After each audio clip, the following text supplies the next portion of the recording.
It's time for Type 40 Live, your live stream Doctor Who show, materialising, yes, live here on the Spacebook channel. Whatever time stream or time zone you're joining us from across the Whoniverse, welcome aboard. We're Type 40 Live, Doctor Who content and conversation in real time across YouTube and Facebook and in podcast form too now, of course. Don't forget that. Happy Easter time. Yes, the holiday starts here for all of us here in the console room. Thanks for being here. I'm Dan Hadley, Birmingham's king of the geeks, and this is the end of season 4 of our live show. Can't wait to get started. Lots to talk about, lots to get into with them and you, whoever you are. Yes, we're live streaming as always to YouTube, the world's largest streaming platform, and over to Facebook, to the Type 40 Facebook group and Facebook page. Hello everybody. So yes, if you are watching in either of those places on Facebook, what have you got to do? Yeah, if you want us to know who you are, you have to let Facebook know who you are by clicking the little blue line. Facebook tells StreamYard, StreamYard tells us, and we all get on first name terms, don't we? Which we have to be, really, because although we can't pass Easter eggs around, we can pass along good wishes and merriment, and maybe a few snidey comments. We'll see how it goes. Lots of banter guaranteed, few news stories to get into, and yes, some welcome backs to be had. Thanks for joining us, whoever you are. Let's bring him on first, because I know he's God. There's no okay. Yes, the original Whonatic, Simon Horton, as you may remember, he wasn't a well child last week, but he is back, we're pleased to say, with a little colour back in his cheeks and positively hopping mad. Well, hello there. It's very nice to be back with you. It is the Easter show, isn't it? I am right. I've got the right date, haven't I? Yeah. So what's it you've had then? Was it myxomatosis? Something like that. Yeah. What can you do? Well, it's nice to be back, folks. I have to say, it's I'm not firing on all 4 cylinders this time. I am firing on 2 bunny ears, but not all 4 cylinders, probably. Still suffering from the dreaded lurgy. But you don't come too close to the camera, whatever you do. Something, but it's I'm nice ecstatic to see you. I would imagine that they are as well. So everybody, we say a big welcome back to Simon. And we'll get to some more of the messages in the chat. Thank you, Jack Thursby. And Let's bring on the list. I would just like to say on a personal note, thank you I had so many people, lots of them Spacebookers. You know who you are. You're out there now, emailing me, messaging me, wishing me well last week. So thank you so much to you folks. It's really, really nice of you to do that. I really, really appreciated it. And it did cheer me up, and thank you. And I know there's so many people out there that are suffering with COVID at the moment. So many people have got this horrible thing. So if you're one of them, I send you my get well soon wishes. I sympathise with you guys. It's a stinker. It's lovely to have you back, and that's nice to know that people have been reaching out to you, because we have missed you, and I feel underdressed here. I've got to up my game, and I'm surrounded. Here he is, bounding down from considerably further north than myself, and up in the Doctor Who loft. We've got another one. Bunnies everywhere. I like Hugh Hefner. No, I'm getting beeped. I'm getting beeped left, right, and centre here. I'm starting to go, what the hell is going on? I'm getting beeped. Hello, Spacebookers. Hello, happy Easter. Yes, I've got the bunny ears. I've got my Easter egg. But happy Easter. But who's beeping you? It's not one of those ankle bracelets. You're not on day release from the. I have no idea because I'm ignoring them all. But I've just suddenly had all these little texts going off and stuff. Here we go. Fantastic. And I've got loads of Easter eggs behind me. Look at that. Wow! So in the Doctor Who loft, it's best before date. The health and safety would probably go mad. But that looks like a trip back in time on 2 shelves there. We can't wait to talk about some of that. Yes, because we're revisiting all our Easters on this show as part of our big Easter parade. So please join in with your Doctor Who Easter memories about times you've had. Keep it clean, if you can. So which egg did you get? Which egg did you get, Spacebookers? Yes. Let us know. a nice, clean, wholesome question. And we'll be sure to put them up in the chat with all the other messages. Let's bring on the rest of the show. We've got, the big old Mega Geek himself. He's under home invasion at the moment, as I understand, but he has made it to his webcam and camera to talk to us tonight. Let's enjoy while we've got him. It's Mr. Ian David DS. There you go. How's that? Underdragon. Not bad. Thinking on your feet like every filmmaker has to do. Good evening, my friend. How are you? I'm all right. It's just weird looking at JT with those two ears stuck in his head, doesn't it? He just looks a bit weird. I think it's the white fleece as well. Yeah, weird with my two ears sticking at the top of my head. I don't know. The thing is, Ian, this went with an outfit, but I won't tell you about that. That's another show entirely. Yeah, another night, another club. It's still impounded. Oh, Charlotte, what are they talking about? Charlotte? Why are you asking me? Good evening, Charlotte Shields. Good to have you back. How are you? Oh, it's lovely, and we're going to all be hyper and happy because it's Easter. It's Easter! Yeah! It is. It's which do you favour, the big full-size Easter eggs or the little sort of cream eggs, or the ones that are filled with mint, the sort of handy handbag size? I like a hollow that's just nice chocolate, like a nice big hollow chocolate egg. Milk chocolate, dark chocolate, or white chocolate, or rose chocolate? What do you like? Oh, milk. Milk chocolate. Milk, yeah, I'm milk. Dark chocolate would be good for you, though, isn't it? Dark chocolate. Yeah, that's what I like. Yeah. So the marketing people will have you believe, yeah. The question is, do you put them in the fridge so that when you do? You do. No, you can't eat them for about half an hour. Melted. That's what you want. No. Always eat cold chocolate. I love eating cold chocolate. This one? Is this milk chocolate? Probably. Yeah, I think so. That would be Roundtree's Smarties one. Yeah. So yes, let us know how your Easter eggs, if you pop them in the fridge, if you prefer them to be a little chilly, or do you like them to go a bit soft? Yeah, let us know. Yeah, we'd love to know. Let us know in the chat all your Easter egg tips. How many do you plan on eating? What's your record for the amount of Easter eggs you've eaten in one sitting? We need to know all of that. Yeah. And what were you watching at the time? Hey, speaking of soft, speaking of soft, we've got somebody else coming on, haven't we? We have indeed. It looks. He's wondering what on earth we're talking about, yeah, and I'm wondering how. Yes, it's our friend. It's our Antipodean friend, Mr. Matt Pott. Hello. Hello, Matt Pott. Hello. I tell you what, these Playboy bunnies will give me nightmares for weeks, honestly. I know, of all the people, it's not me. It's not yeah. Matt, do you like my ears? Oh, yeah. Well, they're more like they remind me of my favourite Martian, but other than that. Oh, God. Nice. Let's trip back in time. It's good to have you back, Matt. Have you got any sort of rituals that you have over Easter? Do you have Easter eggs? Well, actually, we actually have a Cadbury factory here that pretty much gives out all the chocolates to most of the world, actually. We have some of the best tasting chocolate in the world because of our cows. So, it's... Obviously not tasted Scottish chocolate then. No, well, I've tried your English chocolate, and I tell you what, it's just nothing compared. That's because it's American now. They sold it all to bloody America, but in Scotland you can get proper score. You can tell the difference, I tell you. I used to work for. Tastes like chalk. Well, let's see what the people in the chat have got to say about all of this so far. Whoever you are watching out there, we'll get. We promise we'll get to you eventually. Let's see who's in. Let's see who's about. Hang on. Okay. Hi, Peter. Doc Martin's here. Doc Martin. I see people saying hello to one another. Doc Martin's back, and the Department of Wendology. They're watching as always. There's Wendy. There's Hi, Wendy. Wendology. Philip King says hi. Good evening. It can be. Why not? We've got a hi, good evening, everybody from Philip King, and hey all from Carol Jude. Good to see you again, Carol. Back for more. Greetings and felicitations. Hope you are all well from Darren M. There, he's looking forward to the hot weather. There, he's got his shades on. Max. Max Headroom. Bobby the Robot's back too. Good to see you.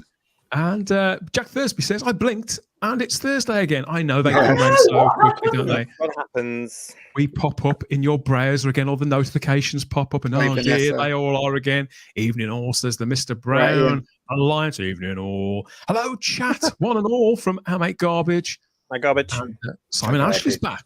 Hi, everyone. Well, we're not yet, but the night, No, we will be, is yeah. young, and who knows what's in some of these chocolate brownies that I've got for Easter. Yes, and if you are here and you're enjoying it so far, why wouldn't you listen to all this? Please like the video now, because you'll be having so much fun. You're going to forget later. Like the video now and subscribe to the channel. It does help a lot more than you think. And hit the cloister bell to get the notifications about when we're coming back and what we're doing next, because this is our big season finale. We're off on our Easter break, but you're not going to want to miss it, are you? You're going to want to be the first to know when we come back and what we're going on about. Vanessa Law says, great, my mouse just stopped working. I'll be right back. Go and catch that mouse, Vanessa. We'll be right here. We'll be here waiting. And Kelly's already liked it. Good girl, Kelly. Thanks. Every like, much appreciated. Look, I'm beeping again. John Yalden's here. Yes, he is here. We're on silent. Yes, he's here. I don't know how. So is Julian Raxel. So yes, good to see so many familiar names and a few new people too. So yeah, the more the merrier. Welcome back to the show, and hold tight. We've got a lot to get into. What we have here? Yes, William Jennings says, inspired by last week's live show, I'm having my first Jaffa cakes wonderful. right now. We don't have those here. We don't have those. I know. I'll send you some, Matt. I'll send you some. Jaffa cakes are awesome. They're awesome. William can let you know what they're like as a first timer. It's like Jammy Dodgers. We have similar things to Jammy Dodgers, but they're not. They're like they got stars instead of. Tasmania's one big Lidl, isn't it? That's what it is, really. Let's face it. I know what you mean. I think I know what you mean. Simon Ashley says, I've got my first ever Doctor Who action figure, which is the 4th Doctor. Which version of the 4th Doctor, Simon? Good choice. Yeah, Let me know. Fighting talk here from Scott in the game closet. Oh, we started something now. German Chocolate wars. German chocolate smashes American chocolate. What's German chocolate, Charlotte? What am I missing there? What's chocolate from Germany? Yeah, that's the one. Is it a different recipe? Look, every chocolate smashes American chocolate. I'm sorry, Americans, but you have the worst chocolate in the world. Sorry. It's very powdery, the American chocolate, isn't it? We've got to vote for the cold. Cold chocolate, yes. Got to vote for the cold chocolate here. You got to stick it in the fridge. You got to. Yeah. And the chocolate. Crippling the Blue reminds us that it was on Good Friday, 1983, that I learned that Peter Davison was leaving the show My Doctor. How could he go and do that so early on? And we were all crushed, I seem to remember. Yeah. We were indeed. We've got a little bit of chat about Peter coming up a little later on. Jack Thursby adds that more than one makes you sick, and they're completely hollow. Not Easter eggs, Chibnall's episodes of Doctor Who. That's the first one, Chris. Chris, whatever you're doing, I hope you're having a bloody good time. Because I won't say you've earned it, but there we go. Love the bunny ears from Jeffrey Jones. Oh, thank you, Jeffrey. Which one though? What bunny ears? All of them. I think it's for all of you. And Cygnus Alpha says got a hi. matching tail as well. It's good to see. Good to see somebody. Yes, keep the chocolate comments coming and keep the Easter wishes coming. We've got a lot to get into, and there'll be. I think it's when I think about Easter, I'm aware that spring has sprung. The flowers are blooming, and we can look forward to, hopefully, fingers crossed, a brightish summer. You know, most of us are in the UK. It's very 50-50. In fact, it's probably 60-40. But you never know. And, of course, there is a Doctor Who special airing this coming Sunday. We'll talk a little bit about that later on in the show. But we've got much nicer things to talk about first. First of all, I thought we'd ask Simon, because you've been on the roam in your TARDIS too, haven't you? You've been out and about. You've been out and about a couple of weekends ago. In fact, that's kind of how you got in the situation you are in now. I think it probably is how I caught COVID a couple of weeks ago. Probably very, very likely. Yes, I was a couple of weekends ago. I was at Capital at Gatwick Airport, and I came home with an extra thing that I wasn't quite expecting, which was a nice bout of COVID. Thank you very much for that. But apart from that, it was a great fun weekend. I have to say, really, really enjoyed it. Clearly the first convention I've done since the pandemic. And the first convention actually I've done in quite a few years, to be honest. I haven't done conventions for a long, long time. And I did this because it was my idea, actually. I suggested it literally about 3.5 years ago to Neil Cole of the Museum of Classic Sci-Fi. I said, you know what? Why don't you do a convention, and I'll happily come and help you out. And of course, this was all before COVID hit years ago, so we were all due to do it whenever it would have been April 2021, wouldn't it have been? And then, of course, it's just got knocked on and knocked on and knocked on. And so finally, it was a couple of weeks ago. And it was a really, really fun event, I have to say. We were there with, I helped out Neil as promised. And we got a good display there with some original costumes from Mind Warp. There we go. There's and here you are with an old friend. That's me on the left hand side. Oh no, sorry, that's me on the right. Sorry. It's an easy mistake to make. On the left hand side there, that's the original Kiv costume, or rather, it's the husk that's left behind after Kiv's brain has been transplanted into Peri's body, and that is the original costume that we got there. And we'd also got the old mentor as well, from the same story. And we got an original costume from Resurrection of the Daleks, and so it was a really fun weekend to meet Doctor Who fans again after so long. We've all been locked away for so long, and it was lovely to meet people, and people were so excited to see these things. I mean, these original costumes, Neil Cole brought them down from up Northumberland way, and they probably won't be coming out of the museum again. So that weekend was probably your one and only chance to see these Mind Warp costumes. So it was great, but it was terrifying as well, because, as I say, with these being the original screen used props, we were literally people were having the photos taken with them, which was great. We wanted that to happen, but it was nerve-wracking, as you can imagine, because people were allowed to stand right next to these costumes from 1986. They're old costumes now. Good fun. So you're all the way down at Gatwick Airport, monster wrangling with Neil Cole. Yeah, something like that. Yeah, and nobody came. No Facebookers came to say hello, and I know that there was some there. Why didn't you come and say hello next time? People saw you, but I think they could have been. You were Shakin' Stevens with that costume on that you wore. Probably. You're too intimidating, Simon. That's the problem. That's what it is. Look at me. I'm so intimidating there. Look at me. You've got a touch of the shawaddy-waddies going on there, haven't you? It's all awkward. It's all good. Didn't I look like shawaddy-waddy? I was told I looked like shawaddy-waddy, that one. What can you do? Darren M says, dapper-looking chap. You too, Simon. So, and we've got another picture here as well that you've sent. This is who are you with here?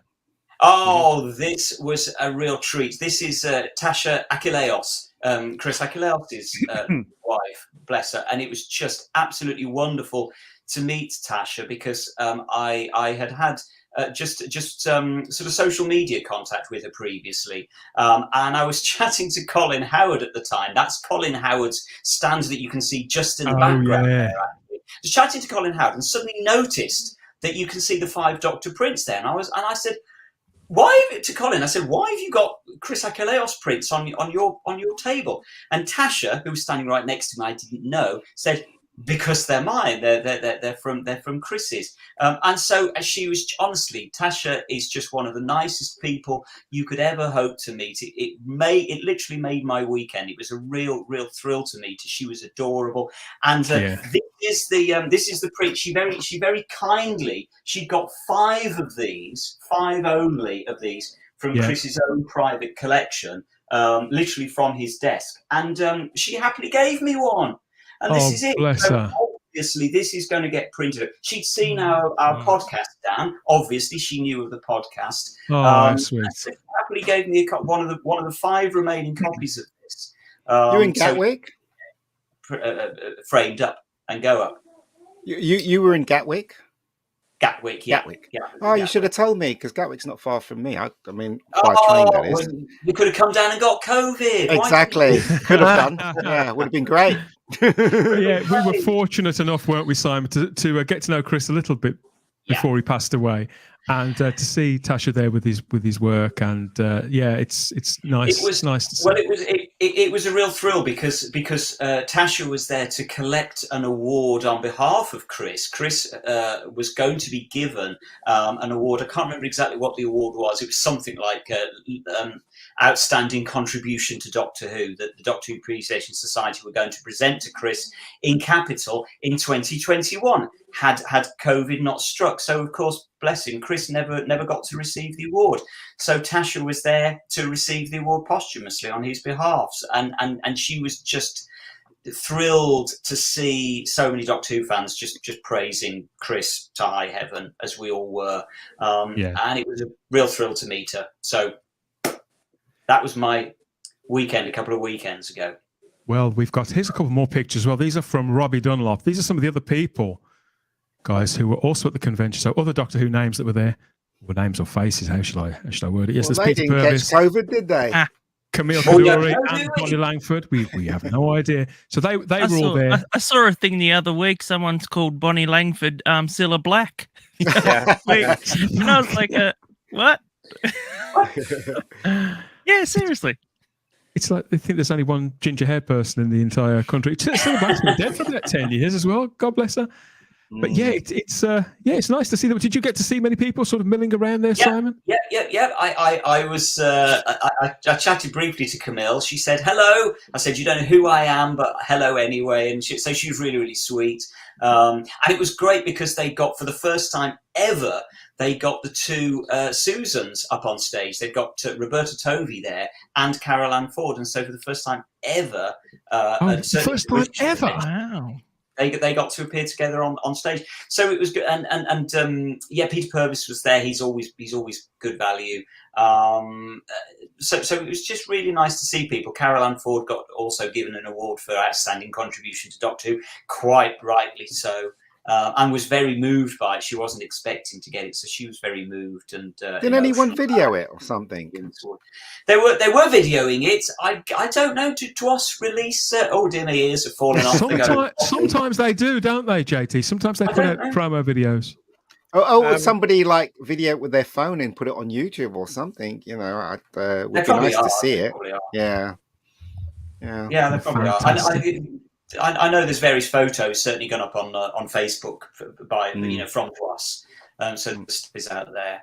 Well, I got a proper case of FOMO when I realised this was all going on, Charlotte, and I think I'm going to book up for next year. So this is what's going on next April in the same location. Is at the Crown Plaza Hotel, Simon. Gatwick. Yeah. So this is what's going on. The 6 decades special event of the capital. That's DWOS. They're doing it again next year. Hopefully, is Neil going to be there next year with some more monsters? Are you going to do it again?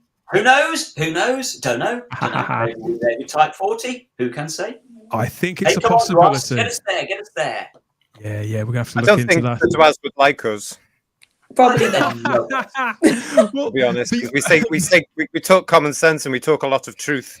So they probably wouldn't want us there. It'd be nice to have a table there, isn't it? Type 40 with a Type 40 on there. And we're all sitting there going, hello. This is possible, Ian. And why not? Yeah, let's take the parties then. We can record a show from there, couldn't we? Let's know what you think in the chat. Would you like a live stream show directly from a Doctor Who convention? Let's see if we can make that happen. But JT, I wanted to show you this to see if you'd seen this, because one other bit of news that came out from the Capitol, I say it's more a revelation, is about something that you've been talking about for probably a year, if not 18 months.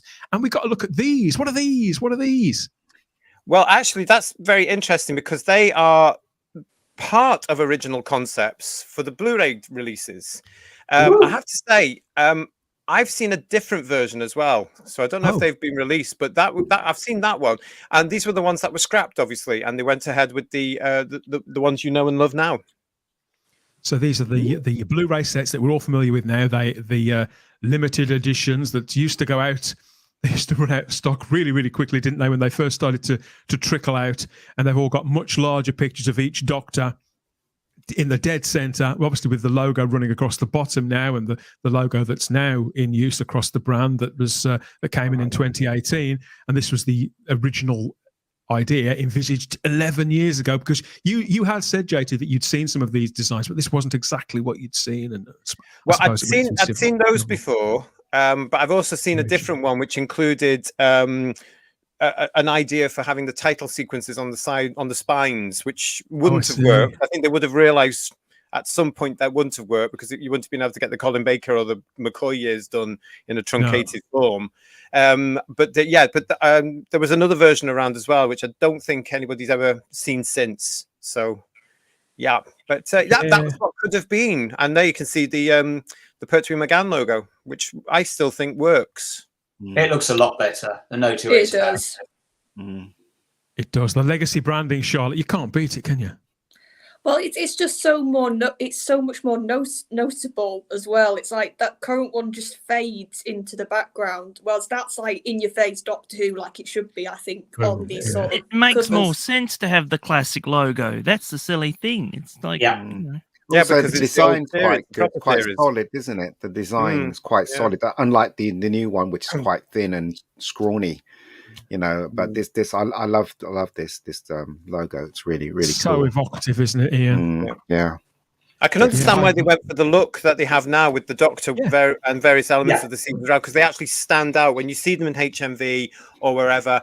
They do smack you. It's not. I'm not talking about the logo. I'm talking about the actual colours of the branding with the Doctor on it. It does hit you. Whereas I think the ones on the concepts there may have disappeared because it was all grey from the DVD range, and it was a sort of natural progression. So I can understand that, but yeah, it was just had they got that logo on, it would have been perfect, wouldn't it? Very few HMVs though these days, isn't there? They're far closing down, and the ones that are still open are all moving to smaller premises. I've noticed that. Peter Harrington says that logo really stands out, and Raymond Williams agrees. They look great, especially that logo. Sam too. Designs are great. The logo is better. And Derek Brady says, "I'll copy them, print them, and glue them over the ones that I've already got." You could do. You could do. Something else I've spotted as well is, again, something that you talked about a few weeks ago, JT. You mentioned the fact there was a second autobiography from Tom Baker maybe on the way. Yeah. And somewhere along the line, the last 2 or 3 years, it was announced and then it was withdrawn. And you were saying, I can't remember when and how and what it was called. I think I found it. So is this what you remember seeing? This is that's the one. This is Tom Baker's second autobiography, How to Walk Through a Door. This is a draft cover we were looking at when it was originally announced. You say that was a couple of years ago? Oh, it must have been end of 2019, beginning of 2020. Yeah, because I've still got it on pre-order.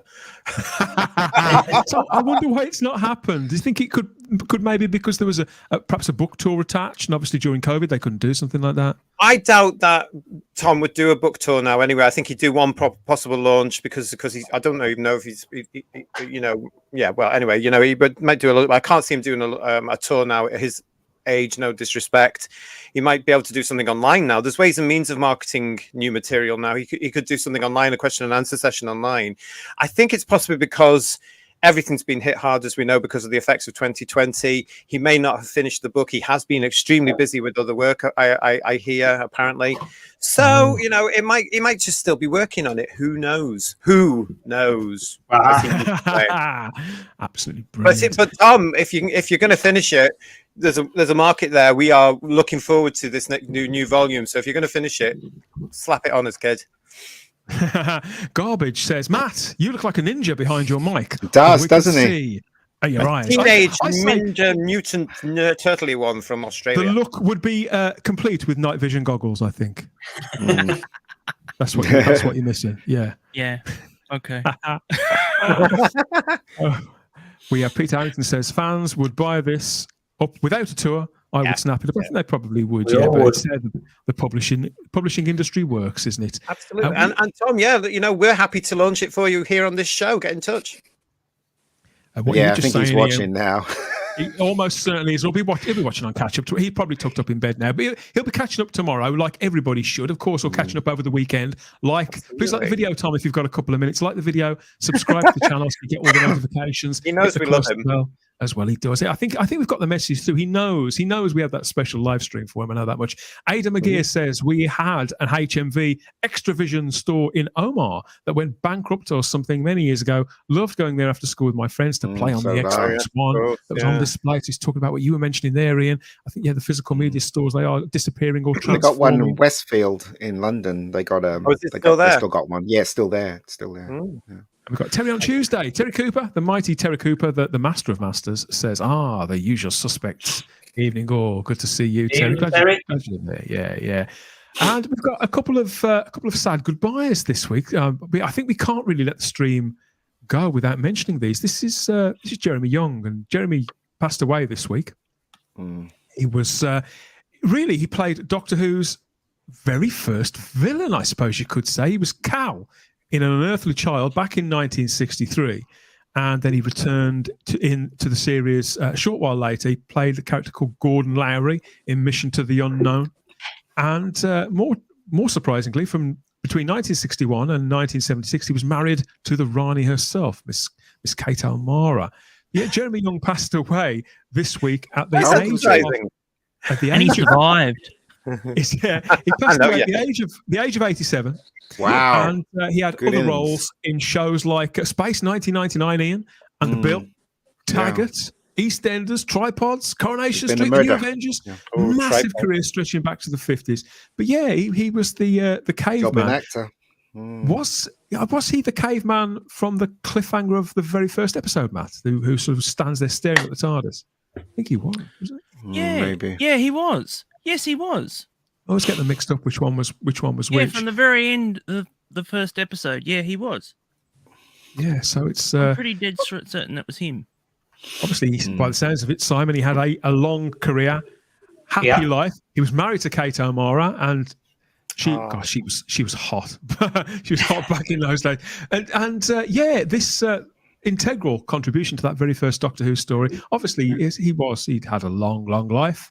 And it's still sad to see people pop off, isn't it? Do we know where that photo is from on the left-hand side? I can see sort of crimpling to blue. He's asking, is it from the New Avengers? Do we know where that photo is from on the left? It could be.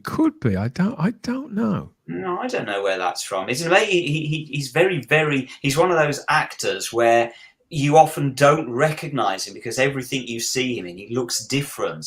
You'd never guess those two are the same person, would you, from those photos? No, definitely not. No. The art of an actor. Exactly. It's quite right, JT. He was a character actor, simple as that. Much from the New Avengers. Might be the New Avengers. So that was a show and a half. Sadly lacking now, character actors. Yeah, you just don't get them anymore. YouTube stars. That's what you get these days. Or as we used to call them, Mega Geeky, no marks. Rest in peace, Jeremy, and thank you for your contribution to Doctor Who and acting in some of our favourite shows there. James A. Fitzpatrick says, talk about favourite shows. I look forward to this show more than I've looked forward to Doctor Who itself in 4 years. Well, it's lovely to read comments like that. It's bittersweet because we'd like to enjoy Doctor Who a lot more than we have been the last 4 years too. But who knows? You better be subscribed. That's all I can say. Fingers crossed. Listen to the man. Listen to the boss. Listen to what he says. Peter Harrington says, "Lucky devil." Married to Derek Brady agrees with you there, Simon. One of those familiar faces everyone recognised, but no one knew his name. Yeah, a lot of actors like that anonymity, though, don't they? They can disappear into those roles, Charlotte. Oh, yeah, I don't think they wanted it. I think that's just the way it was. As JT mentioned a couple of streams ago, they were working actors, man, in those days. A lot of them don't want to be famous. They weren't after. They didn't want after fame. Yeah, exactly. They weren't after fame. They were just working. It's a job. It's something that they love. It's a craft that they love, and they just want to continue doing that until they, until that's it. Yep. And if anything, obviously, I can't speak. And if anything, they would want to disappear because then they could get more roles. Exactly. That's correct. If they were so known for one role, it might have stopped them from getting another role. So I mean, it just goes to show, Coronation Street with what's his name when he get pest. I can't remember who it was, but he did something really bad in the show, and people were throwing stuff at him when he was walking down the road, and they were screaming at him and stuff. Who wants that? But interestingly, you are right, Charlotte. I was watching an interview from 1987 with Patrick Troughton during my COVID self-isolation, and he said exactly what you have just said, which is one of the reasons he didn't do many interviews was because he didn't want to become so associated with parts that people stopped seeing him as a character actor. They couldn't differentiate the two. So he needed to keep a degree of anonymity so that people continued to believe him. The work was so important to him that he wanted people to believe when he played these character roles. It's so different, that mentality, to what we get today, where everybody, the wife, I saw an image of him as Robin Hood to promote their late soap opera. And It is true. Yeah, Patrick Troughton did play Robin Hood a few years before he was Doctor Who. I mean, I never had no idea. You know, I remember when the Bond girls, and once they were a Bond girl, that was it for them. Nobody would hire them after that. But the world's changed. And look at Matt Smith. He was the Doctor. For how many years? 3 years? Three seasons. 3. And then he basically went off, and he's just he's getting parts left, right, and centre. So it's very different now. The difference with that is that back then Doctor Who helped his career. It was a step up for Doctor, because Doctor Who was massively popular, hugely popular in the UK and popular across the world. So that was and because people saw that popularity, they wanted him. So that's obviously helped him. No, I'm not saying he hasn't got any talent or anything, because he is very talented, but that stepping stone. I mean, if you look at up until that point, everybody who was in Doctor Who has done well. Freema's done well. Catherine Tate was doing well, of course, but she got into America. Billy's done astronomically well. Karen Gillan has done astronomically well. Everybody, that was it, because the show was popular. So the show helped them. And now, of course, no, it's not going to happen like that. different story, isn't it? We can't let this show go without mentioning this guy as well. I mean, more appearances in Doctor Who. This is the late Sonny Caldernes. Who's passed away just this week. This just broke today. He died on Tuesday. Fans will remember him from multiple appearances in Doctor Who. 5 stories. The Evil of the Daleks, where he played Kemmel. And in the Ice Warriors, he played Turok. He was in the Seeds of Death 2 as an Ice Warrior, and in the Curse of Peladon and the Monster of Peladon. And Ian, you probably have seen him in Bond movies and Indiana Jones, that kind of thing. He was a great big guy. Great big character, by all accounts, for the people who met him at conventions, because he was very active on that circuit. He was 89, and he's passed away this week. And there's been an outpouring of love for Sonny. He seems to have been a real character that touched a lot of people when they met him. Do you ever meet Sonny, JT? I didn't, actually. No, he's one person I never did meet. But it's nice to know that people will recognise him, because he wasn't known, if you know what I mean. Yeah. Well, he's very known by his name, of course, in Doctor Who circles, but not by his face, because 90% of the roles that you just listed there, Dan, he was under Ice Warrior latex. And so that's why people know the name without necessarily actually knowing who he was. Yeah. And we were talking about him actually only a few weeks ago. We mentioned him in the diary because he was the guy that said that Bernard Bresslaw was the only person he knew who made him feel small, because Bernard Bresslaw was actually taller than Sonny was, and Sonny was a what was he, 6.5 feet or something? Huge guy. Big lad. Yeah. It's good he lived to 89. That's a great age to go on, Well, I looked him up, Ian, because I couldn't quite remember what other things I'd seen him in, and sure enough, if you Google Sonny Caldernes, pictures come up of him in the Bond film in particular. He was in The Man with the Golden Gun, and I think he was in a couple more as well. And obviously playing a henchman, it probably won't surprise you there. But very striking physical presence. I think he'd been a wrestler or a strongman, and various other things that he tried out doing. And that's kind of actors, they're lucky, aren't they? Because they are of a certain shape and size. So you can, because every action film needs a henchman. So you put makeup on them, and that's it. They were quite lucky, because they kept getting hired because they knew the business. Then when their marks on the floor, they know where to stand. They're not green. So it's very easy to hire them again and again and again. And he was one of the lucky ones that got hired again and again and again. So all power definitely to one him. of the advantages of being behind latex. Yeah, definitely. I think Pat Roach kind of started out like that as he well, did. didn't he? He did, yeah. Pat Roach is the same, from the same ilk. Pat Roach is huge. He's huge muscles. He was a wrestler, but then once you shave his hair off for Indiana Jones, when he was fighting Indiana Jones and they had a helicopter, you didn't recognize him. I didn't, certainly. Until somebody told me it was Pat Roach. From me, Pat Roach. He's a Walsall boy. And Pat Roach played the big guard in Temple of Doom, where Indiana Jones has a fight with him on the treadmill. And again, I did not know it was Pat Roach until somebody said to me, "That's Pat Roach under that beard and the turban." Cultural "What?" appropriation now. Yeah, exactly. Well, So- Pat Roach. Well, I used to work in Walsall, and I'd say at least twice a week when I was going for lunch, he would walk past me in the street. Yeah. Even now, I think he's still the biggest bloke I have ever physically seen. yeah. Not just in how tall he was, but how broad he was. He was you'd recognise him, Charlotte, from numerous films, but he was also one of the cast of Auf Wiedersehen Pets. Saying, yeah. And he could comedy act. Drama. Yeah, he was really Oh, good. I- He was a good actor. Well, I'm an Indiana Jones fan, so as soon as you said the scene with the helicopter, I was Helicopter, like, "Oh, yeah. that guy." That's him. 'Cause I can And he had a remember that striking- scene. He had a striking broken nose, didn't he? Which once you recognised Yeah. that nose, you knew it was Pat Roach. But he was, as far as I know, because I know a lot of people that knew him. I've never ever met him. They say he's a wonderful guy. So nice, so kind. A kind giant. That's what a lot of people say about him. So there you go. Yeah, James A. Fitzpatrick says that left picture of Sonny is striking. Handsome fella too. I say he's just got one of those faces, isn't he? The gentle giant, I think, is the expression that people use a lot when they talk about people like Sonny. So a big contribution there as well, doing the Lord's work behind all those uncomfortable masks and latex and everything else. He pretty much took over for Bernard Breslau, didn't he? Yeah, he did. sounds Yeah, like at one point, yeah. He did. It certainly Good. sounds like it. We're gonna rest in peace, Sonny Cardenas. Obviously, you will be missed. What a contribution and what a life. I think that he's when I do spot him in films now, going forward, I think I'll appreciate him a little more. We're going to lighten the mood a little more. That's cool. Oh, That's with, cool. You got to admit, that's Good cool. yourself, Sam. Yeah, I love that. A That's nice. bit of Easter nonsense for you all. We're going to have a round of That's My Egg. Okay, so what I've been doing. You're going to like Mine's the one in the this. middle. Not a Not a lot, lot. as one man used to say.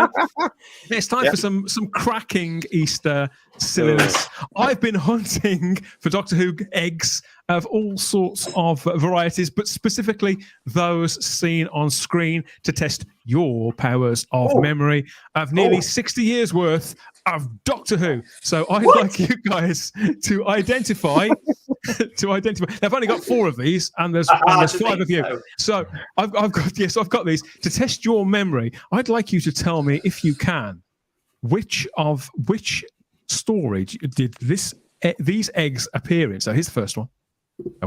Anybody have any idea? My egg. That one. Matt, We've got a great idea here for a Channel 5 show at 3:00 in the morning. That's my egg. Or BBC Three, come to that. I wouldn't be They- seen dead on BBC 3. Channel 5, They take it. I would actually, yes, but no. They take it. So Matt, have you any idea which story this one comes from? Oh, I'm not very good at Colin Baker because I didn't see him when I was People I are don't know. screeching it in the chat. Don't look. Don't Look look. at the chat. I'm not looking. Oh gosh, it'd be a Time Lord. It'd be like a Trial of a Time Lord episode. No, the set's too good. Oh, And his hair's not pretty enough. His hair's not It's the pretty. first one, isn't it? well Oh. spotted, Charlotte. As Roy Walker used to say, it's a good answer, but it's not right. Not right. It's the first one. He'd be doing an Irish Ian, accent. Ian, you Twin think Dilemma. Is it You Twin think you've got- Dilemma? Yeah. It is. That's what I'm saying, it's the first one. The Twin Yeah. Dilemma, everybody. Yeah, Dilemma. lots of people screaming that in the I chat. remember that one. That's the only one we ever saw really here. Doc Martin and Crimpling de Bloom there saying, Yeah. oh, God, yeah, the Twin Twin Dilemma. Dilemma. Yeah, so Colin looks most confused by A lot of the people egg. hated that one, though. Twin Dilemma. They, didn't with they? the egg? It's Yeah, probably all right once you got your teeth the into egg. it. Oh, Put it it in the had a fridge, weird maybe. monster in it, didn't it? Yeah. but it'd be Like an interesting to see owl how or the- something. Matt, it'll be interesting to see how the Twin Dilemma is reassessed in the season 21 box set when that eventually arrives. Mhm. Yeah. Yeah, well, that was only one of the reasons why we actually got to see a Colin Baker, because it was part of that set, Season wasn't it? 21. That season. Yeah. So, and then suddenly Colin Baker disappeared for a few years and suddenly reappeared as Sylvester McCoy. So it was like, it was It's good pretty how that much, does, isn't it? yeah, was they much the pretty same- much got rid of Colin Baker here. It was much the same in Britain, really. Okay, here's another one. I'll give you that This one. one, we've got Ian and my Matt. egg! So, yes, Charlotte, let me know what. So, Do you recognise this egg? And if so, which store is it from? What kind of egg is it?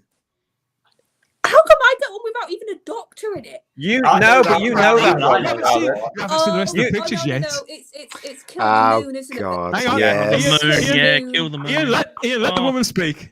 Got Charlotte? It's the moon that's an egg, and that lovely ending of the story we all Yay. collectively Of watched. course it is, yeah. It's where Doctor Who jumped the shark. That's, Yes, that's it what it is. was. Yes, definitely. Oh God. Yeah, that was But a yeah, crap apparently there were episode sort of that was. dragon-like creatures that lived inside the egg, which was the moon in this. I Was Well, not. can't I'm believe a they little were going confused. there and they did it. I'm a little Bollocks. confused about it. So, what do you remember much about this one, Charlotte? Oh, I can remember the ending, and at that point, I was really not liking Capaldi's Doctor. So it was just like so many things hitting me that I was just like, "What on earth am I watching?" Yeah. We've got see who spotted it here. So we've got Moon Thing from Problem Being. Good evening, Problem Good Being. enough. Good to see you. Happy Easter. Kill the Moon, says Darren Zone. And Kill the Moon, says Melina Vader. Kill the Moon, writer. says Peter Harrington. Sorry. Oh, Sorry. God. It was Peter Harness wrote that one. I don't remember it as being particularly bad. Everybody seems to hate it. Annoying, says Problem Being. Terrible. Well, we It do was our just best. a stupid story. It was, Yeah, it was and the plot. everybody It was ring like a up really and say, "Let's see what they say on Earth." They Everybody wouldn't ring even up. do it in the original series, in the classic Oh, series. I dear. can tell you that. There's just no way. I can't remember it at It was all. like they'd run out of ideas from then on, you know? Oh, Games Closet. Yeah, the Fabergé egg from Octopussy. No, Oh it's- yes, of course. Okay, we're joined by Casey Miller. That's a new name. I don't think I've seen Hello, Casey Miller Casey. before. Casey Hello, says, Casey. "I like all the doctors." Good stuff, Casey. Good for you. And we like your comments. Yeah, Happy I Easter noticed to you. that. Thanks for joining us. Thanks for Happy joining us. Easter. I like all the doctors apart from two. So there you go. Let's have No one another. asked you. Yeah, it's Good Friday here already. Let's have another egg. Okay, here you go. Here you go. Then what's this? Oh That's yes, my egg. I'd like. So JT, That's this is your egg. Oh, I love an egg. Where's it from? What's that? What's that? That Daniel dear is from your very favourite Delta and the Bannermen. It is indeed. So Your what- very what's- favourite ever. It absolutely is, and I hunted for a picture of that where you could see just the egg, and I couldn't find one. But yeah, that you're right. It is. I love Delta and the Bannermen. But Couldn't eat that. what's that that's coming out of it? You definitely could. It looks like something That's that a has woolly. dropped out of something's nose, doesn't it, Ian? But That's you want to disgusting. That was something from remind the the BBC punters. canteen. Remind the punters, JT. What was going on there? What was the big bogey doing? Oh well, that was the oh god, here we go. This was the baby that was hatching from the egg. That was supposed to be the next generation of Delta's race. And she was Chimaron. doing everything she could, wasn't she, to protect it? It was 1987. It was a long time ago. I've only watched it twice since then. Ken Dodd was in it. Sylvester McCoy's series. So yeah. I mean, there it was, and it was a very bizarre story set in a holiday camp in Wales. There's lovely. And it was something that Chris Chibnall ran with when he became showrunner. Yeah. Indeed. I haven't seen that episode because it was. It's only McCoy, 3 so- episodes, and it's there. It's three too Perfect. many. It's absolutely That perfect. holiday camp wasn't called Macklin's, was it? Yeah. No. But it's based on Macklin's. that. Isn't Yeah. that Heidi High? Oh, the Mapping, Chimaron baby. Yeah, lots of people recognise it right away, including James Fitzpatrick. And who else? Oh, yeah, lots of them. I've seen lots of Delta. Don't forget Channel 5. If you're watching us right now, please hire us to do this. 3 o'clock Sunday mornings. It'd be fabulous. It'll be a huge hit. That's my egg. I do. That's my egg all day, every day. That'd be a good With laugh. themed Okay. weeks, everyone. Yeah, don't And I like encourage me, celebrities Charlotte. coming in. Don't to show encourage their me. egg. Okay, one last egg, Simon. I'd like to ask you. That's my egg. But where's it from? Oh, God. you'd have to give me a new Oh, I know series one, wouldn't you? Oh no, Yeah. hold on, I know this one. It's do know it's Boomtown, isn't it? Is it Boomtown? Is Yes, Yes. the Raxicorical Fallipatorius egg? it is indeed. Can you remember who was inside it and why? Slovene, Margaret Slovene. She turns Yep. into. She retracts, doesn't she? Somehow, doesn't she go back? Doesn't she go back into being? The TARDIS snaps The her, doesn't it? TARDIS does it to her. Yeah. Who does it? That's Who does right. it? Sorry, The TARDIS. the TARDIS. Of course, the TARDIS does. That's right. I mean, the idea is it's to give her a second chance at life. It's all very romantic and very sweet and everything. And yeah, we do get to see quite a cool egg there. I always like egg, that. Isn't it? Yeah. I think that is. Yeah, she had to go back, didn't she? We've got a comment from the rabbi here who says, Svila Betkin, the rabbi from another planet, please go over there and subscribe to the rabbi from another planet. Why wouldn't you? He says, okay, I think we've proved that eggs in Doctor Who equals bad Doctor Who. Bad eggs, rabbi, bad eggs. Bad eggs. Well, you say that. Bad Wolf, Boomtown, that's it, Boomtown was an episode for me that my appreciation of that has grown over the years. I really like Boomtown. I do. Really I like do. that episode. Yeah. But in fact, I've liked them all. I love Twin Dilemma as well. But yeah, as you can imagine, lots of people recognise that instantly. Cygnus Alpha straight in there with a Boomtown. Aidan McGear. Raymond Williams also with the Boomtown right away. It seems so long ago now, all that sort of stuff. It is a long time ago. It really is, yeah. 15 years. We're getting old. Full of hope and optimism. We're getting old. So that's it. That's the last of That's My Egg. But obviously, if you did enjoy that feature, it may indeed return. Due to popular demand, let us know if you'd like to see more. Hey, Jaffa cakes! And yeah, if that's got you If I was feeling the hungry, doctor, that'd be my biscuit. Oh, Jaffa go and cakes. get some for heaven's sake! it would be. Jaffa Well, I've got Easter themed snacks here to hand. I've got here for when we do the break. I've got hot cross buns. Everybody, want a hot cross bun? Yeah. I've got those for later on. Absolutely fantastic. No Easter eggs in yet. I know. So yeah, please, everybody, if you haven't already, and why wouldn't you? You don't get any of this on Radio Free Scar Radio. When was the last time they gave you eggs, for heaven's sake? Please like the video, subscribe to the channel, and hit the cluster bell to get the notifications about what we're doing next and when we're doing it. We'll be back. Oh, excellent. Says the Very good, talented Wayne Cheyenne. Very good. I love a pun. Keep the puns coming. Keep the puns coming by all means. And don't forget to find us on type40.podbean.com.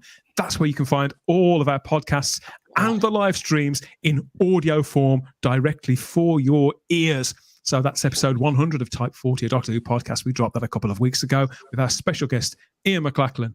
And then episode 50 there of Type 40 Live, the audio version of that's up on the feed now. We'll be dropping one of those out every week or so. Just keep things ticking along. For the people out there who can't make it to the live streams, or the poor, unsuspecting souls who forget what it was like the first time and want to do it all again. So yeah, head over to type40.podbean.com, or you can find us on all those major podcatchers. We're on Audible now too. That's where you can find us. So yeah, go and look us up. And he's back. Matt Potts back in the house. We lost you then for a moment, didn't we? Crappy internet. Spina Betkin wishes to add to his last comment. Dude, don't get me wrong. Just because it's bad Doctor Who, it doesn't mean I don't love it. That's what I love about this guy. He loves all Doctor Who, well, mostly all Doctor Who, regardless. Yeah, mostly. Kelly says, I still love that mug, and I haven't seen a hot cross bun in ages. They don't seem to sell them in Florida. We can get them in New York. You need to have a word with the right people there. Have a word with Ron. We have fruitless ones, which is stupid. You had what? We have fruitless ones without fruit. Well, yeah, they don't have any fruit at all. Yeah, well, that's it. Over here, it's gone crazy, man, because you can get the fruit ones, you can get non-fruitless ones, you can get chocolate ones, you get chocolate orange ones, you can get ones with jam in. I mean, Marks and Spencer's have gone. Marks and Spencer's are the best one. Really? Actually, I'm going to agree to disagree with you there. I would recommend Aldi. The Aldi ones are very, very tasty. Oh, really? I should try them then. I think recommended by JT.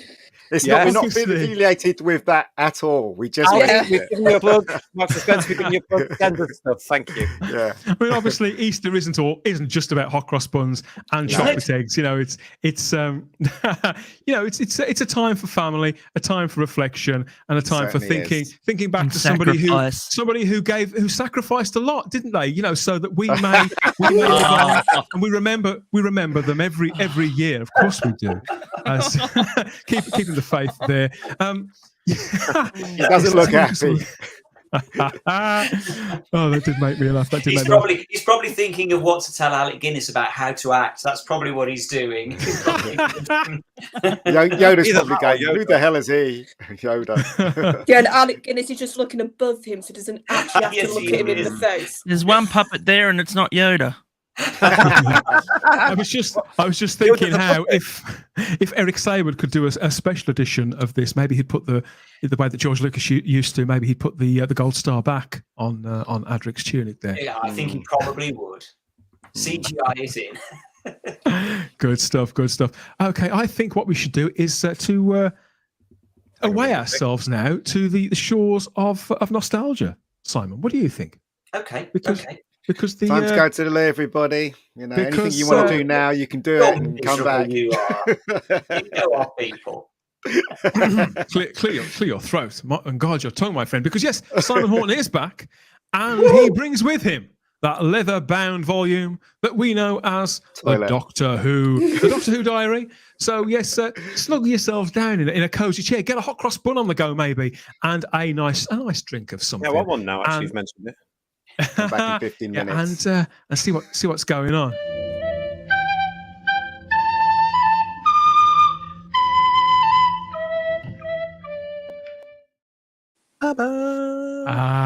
Yes, it's good to have you back, Simon. What do you bring with you this time? It's good to be back. Yeah, back here we are back with the diary. 21 new episodes this week in years gone by. Keys to Marinus, your thing, the Celestial Toy Maker, Colony in Space, The Monster of Peladon, Planet of the Dead. It's Planet of the Dead, of course. So many. 21 episodes to say total. But today we're going to focus on a couple of episodes. First of all, 15 years ago, we were sitting down to watch Gridlock in 2000. JT, you were just saying about how it seems so long ago. Well, yeah, here we are, 15 years since we were watching. Watching crazy. Absolutely crazy. Of course, from series one, was this series 3, wasn't it? Number 3. Yeah, it was Martha was the companion to be series 3. Yeah, series 3. Crazy. Oh, that was the macro, wasn't it? Yeah. That's the one with the macro. That's right. Russell T Davies wrote this. Apparently, he was inspired by Judge Dredd, which is what inspired the whole sort of the environment. Cars. Living. Yeah, correct. And interestingly, this is the very first episode to be set almost exclusively inside a CGI world, because once you're in, apart from the obviously that you've got the set that we're looking at there, which apparently was an absolute nightmare to film in, obviously because it was so small. I can believe that. Yeah, but then the environment, of course, in which the car exists is almost exclusively CGI. And so this was quite a big episode for the production team at the time to sort of get their heads around this and how best to do it. And yes, you're quite right. It sees the return of the Macra exactly 40 years after they were first in the show. I have to be honest, I was never convinced about the Macra in this story. It always felt a bit of a... Why so? Like tagged on at the end, didn't it? It just didn't. And apparently... I mean, I've gone back and seen the original and I was like, what does that have to do with Gridlock? Like, you know, it's a fantastic story. You know, the original one. The original script was written, and Russell showed it to David Tennant, and it had got like crab-like monsters on the planet. And he said something like, "Well, Russell, if we're going to have crab-like monsters, then why don't we we've already got those in the Doctor Who universe. Why not make them Macra?" It's something like that, isn't it, Simon? That's exactly what it is. And I suppose on the surface, it does kind of make sense. And I remember at the time when it was on, I thought, "Oh, Macra," but because they just feel like they're sort of thrown away, and I just really wasn't sold on the CGI of them. I noticed that the CGI, they got more CGI as the episodes went on. Because if you look at Chris Eccleston one, the CGI was okay, was a lot ropey, but the CGI got better as David Tennant, slipped into being the Doctor and stuff. So people watching on YouTube also agree that the Macra felt a little bit shoehorned in, but they don't seem to be unwelcome, and people also like the fact that's Ardlo Hanlon there underneath the cat makeup, which is beautiful job. I still think that looks so good now, 15 years later. All right, Doctor. We saw another cat person, didn't we, in another episode a few years ago that was a lot less convincing. And JFO says that the music was great in this episode too. Yeah, I can't really remember it, but this is when I think I could be wrong. This is when we first heard that this is Gallifrey music, which is to date some of my favourite New Who music that Moe Gold ever did. I think this was the episode when you first... A very early version of it. No, I thought that was later on in Series 3, Charlotte. I thought that was in the last episodes, last Time Lord, what it was called. unless I'm wrong, it's the moment when they've done the adventure and Martha basically says, "No, tell me." I think you're right. Is your About planet what happened? Yeah. there? What's happened? And it's when he's talking about Gallifrey to her, and I think that's what's playing subtly. It's not really loud in the background. I have to go back and watch it. Yeah, people I'll go back jogging and each watch it. other's memory in the live chat here. That's the episode where Martha of it. All this year, people are going over it here. And didn't a kitten talk in this episode? I don't know. Maybe, probably. Sounds bloody good. Rabbi says, I freaking love Gridlock. We know you do. And he's a rabbi. Cybermat Strike says 15 years ago. Gridlock seems like yesterday. What else have we got, Simon? What else is? Well, we're going even further back now. We're going further back. 47 years ago since we were seeing the finale of this. Oh my God, my favourite episode of all time. Yeah, this is episode 6 of Genesis of the Daleks from Love this episode. 7 years ago, 1975. Did you know, Ian, this is the most repeated classic era story, being repeated 4 times on Really? over the years. Genesis of the Daleks has in various forms, and that's why I think the public still know Genesis of the Daleks so well.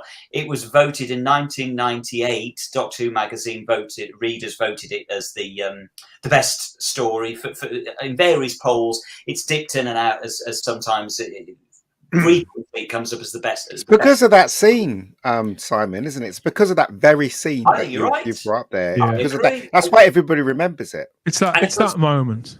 Yeah, and Tom still does that moment. You know, he's still very aware of that moment itself. And apparently, Liz Sladen says that Tom really took that moment so very, very, very seriously. He, this is an actor of such caliber that he really, apparently, really grabbed that scene. And it was so early in his run as well, relatively speaking, wasn't it?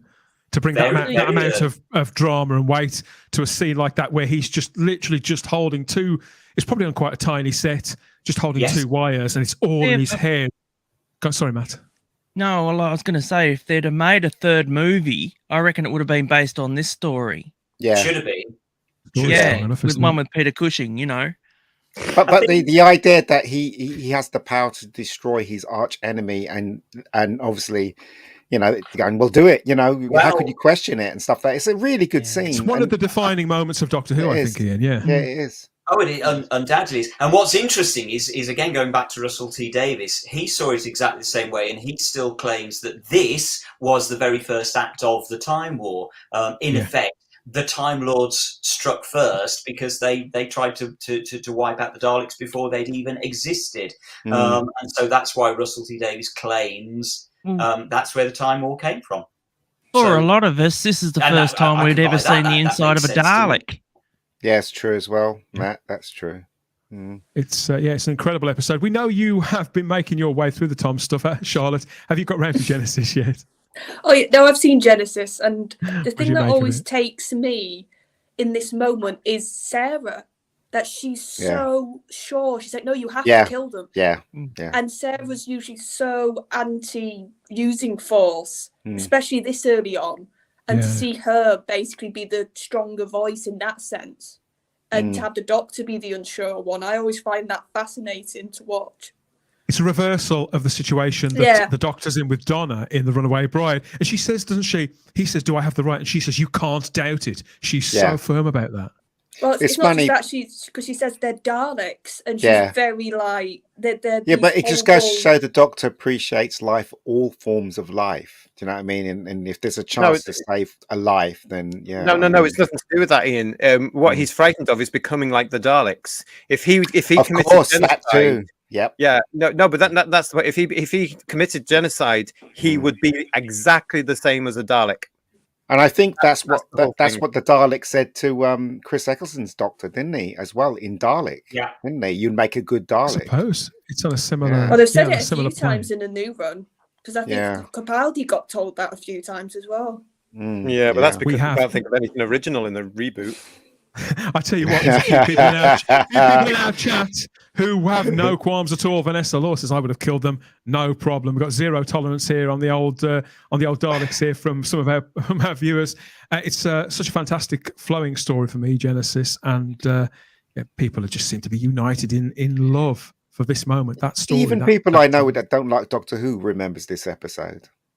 Yeah, So, I mean, the viewing figures for Genesis of the Daleks were extremely healthy. And of course, it was Tom's first run. So the United Kingdom public were intrigued by this new version because he was so different to the Pertwee version. Yeah. So when you bring the Daleks in on that as well, and also in those days, of course, it was only on 25 minutes every Saturday. People were watching this thing. So yeah, and also because, as Simon said, it's repeated so often, people would have seen it, and we've grown up with it. But yeah, the general public of a certain age, our age, remember Genesis of the Daleks because it is iconic and it's excellent British television. Well said. Well said.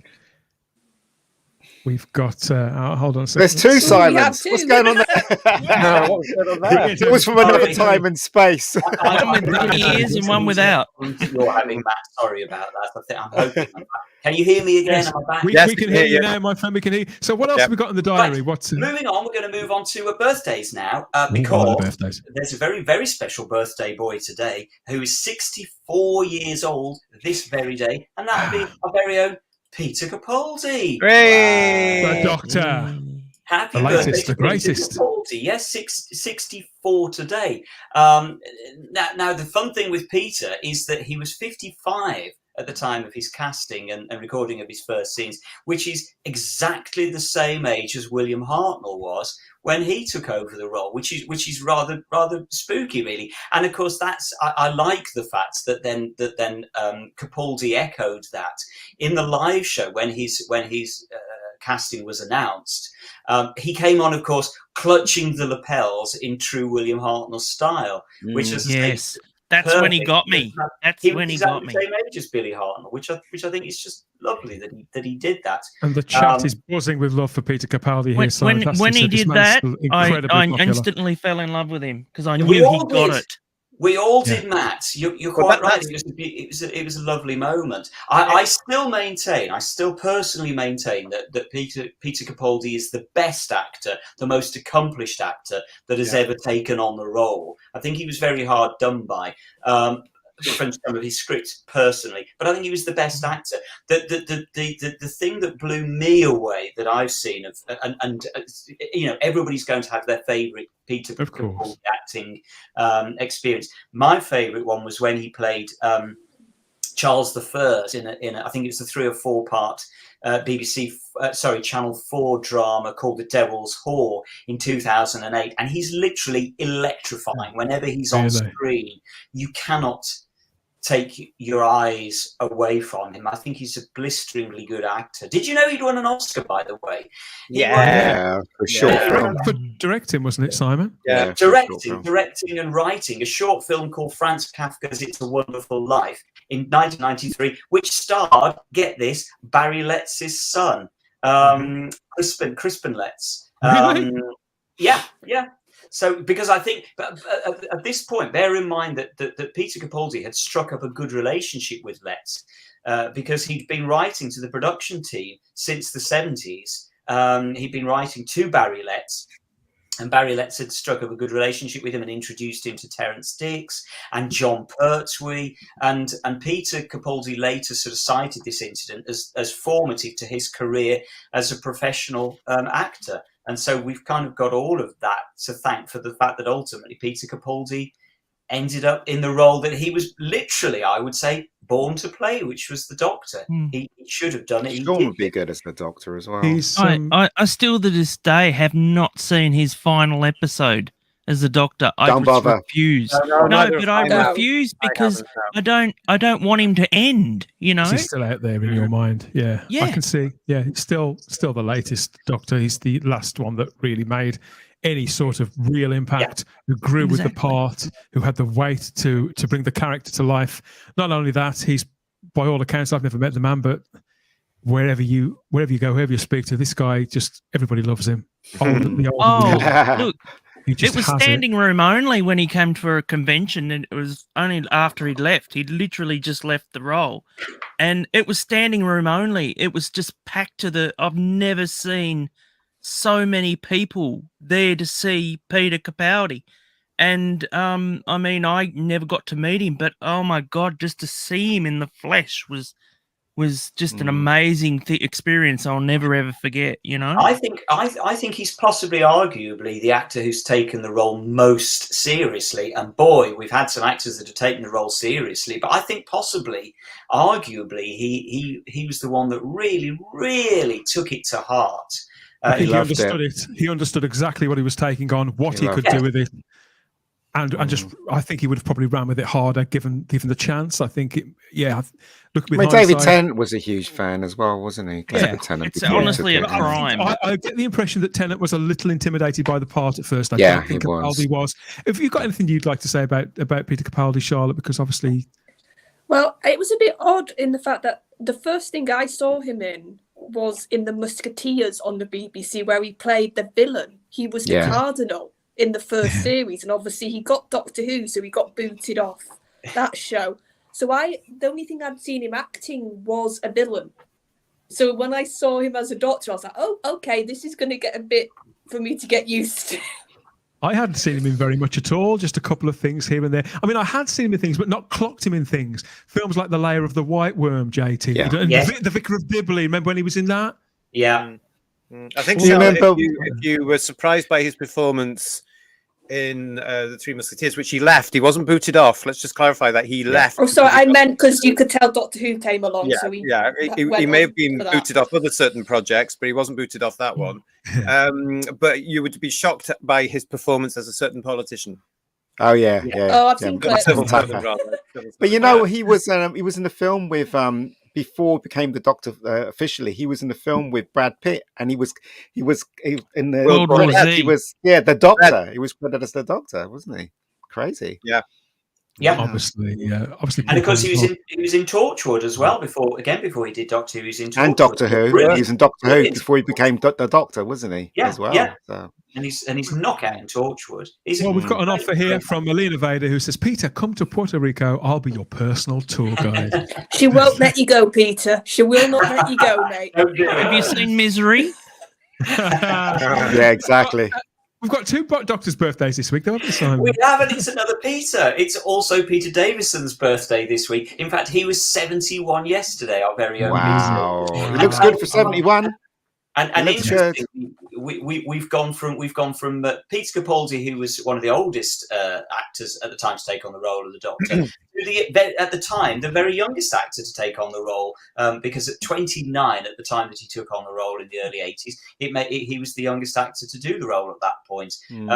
Peter Davison, full name Peter Malcolm Gordon Moffat, of course. Unfortunate. And he has the same name as one of the directors, Peter Moffat, that used to work regularly on the show with him.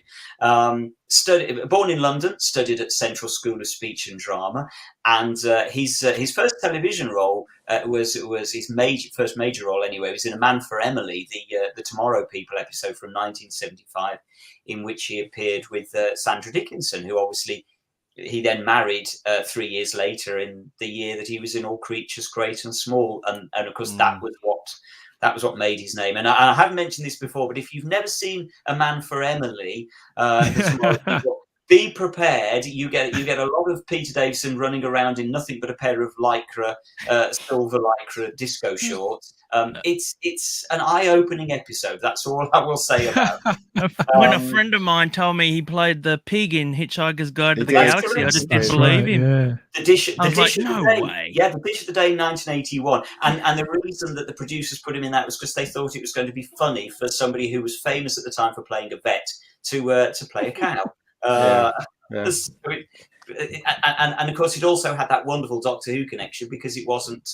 He played that role just after he'd been cast as the Doctor.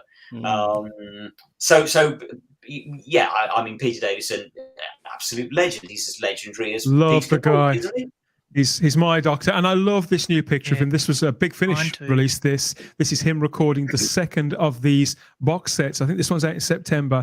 It's his 40th anniversary, obviously, since he first took the part of the Doctor, and they're recording a series. They're releasing, a series of special releases throughout the year. And there he is in his home studio, back in the jumper and the shirt, and with the hat just to the side there, in his element. I think he seems to enjoy being the Doctor now more than ever, JT.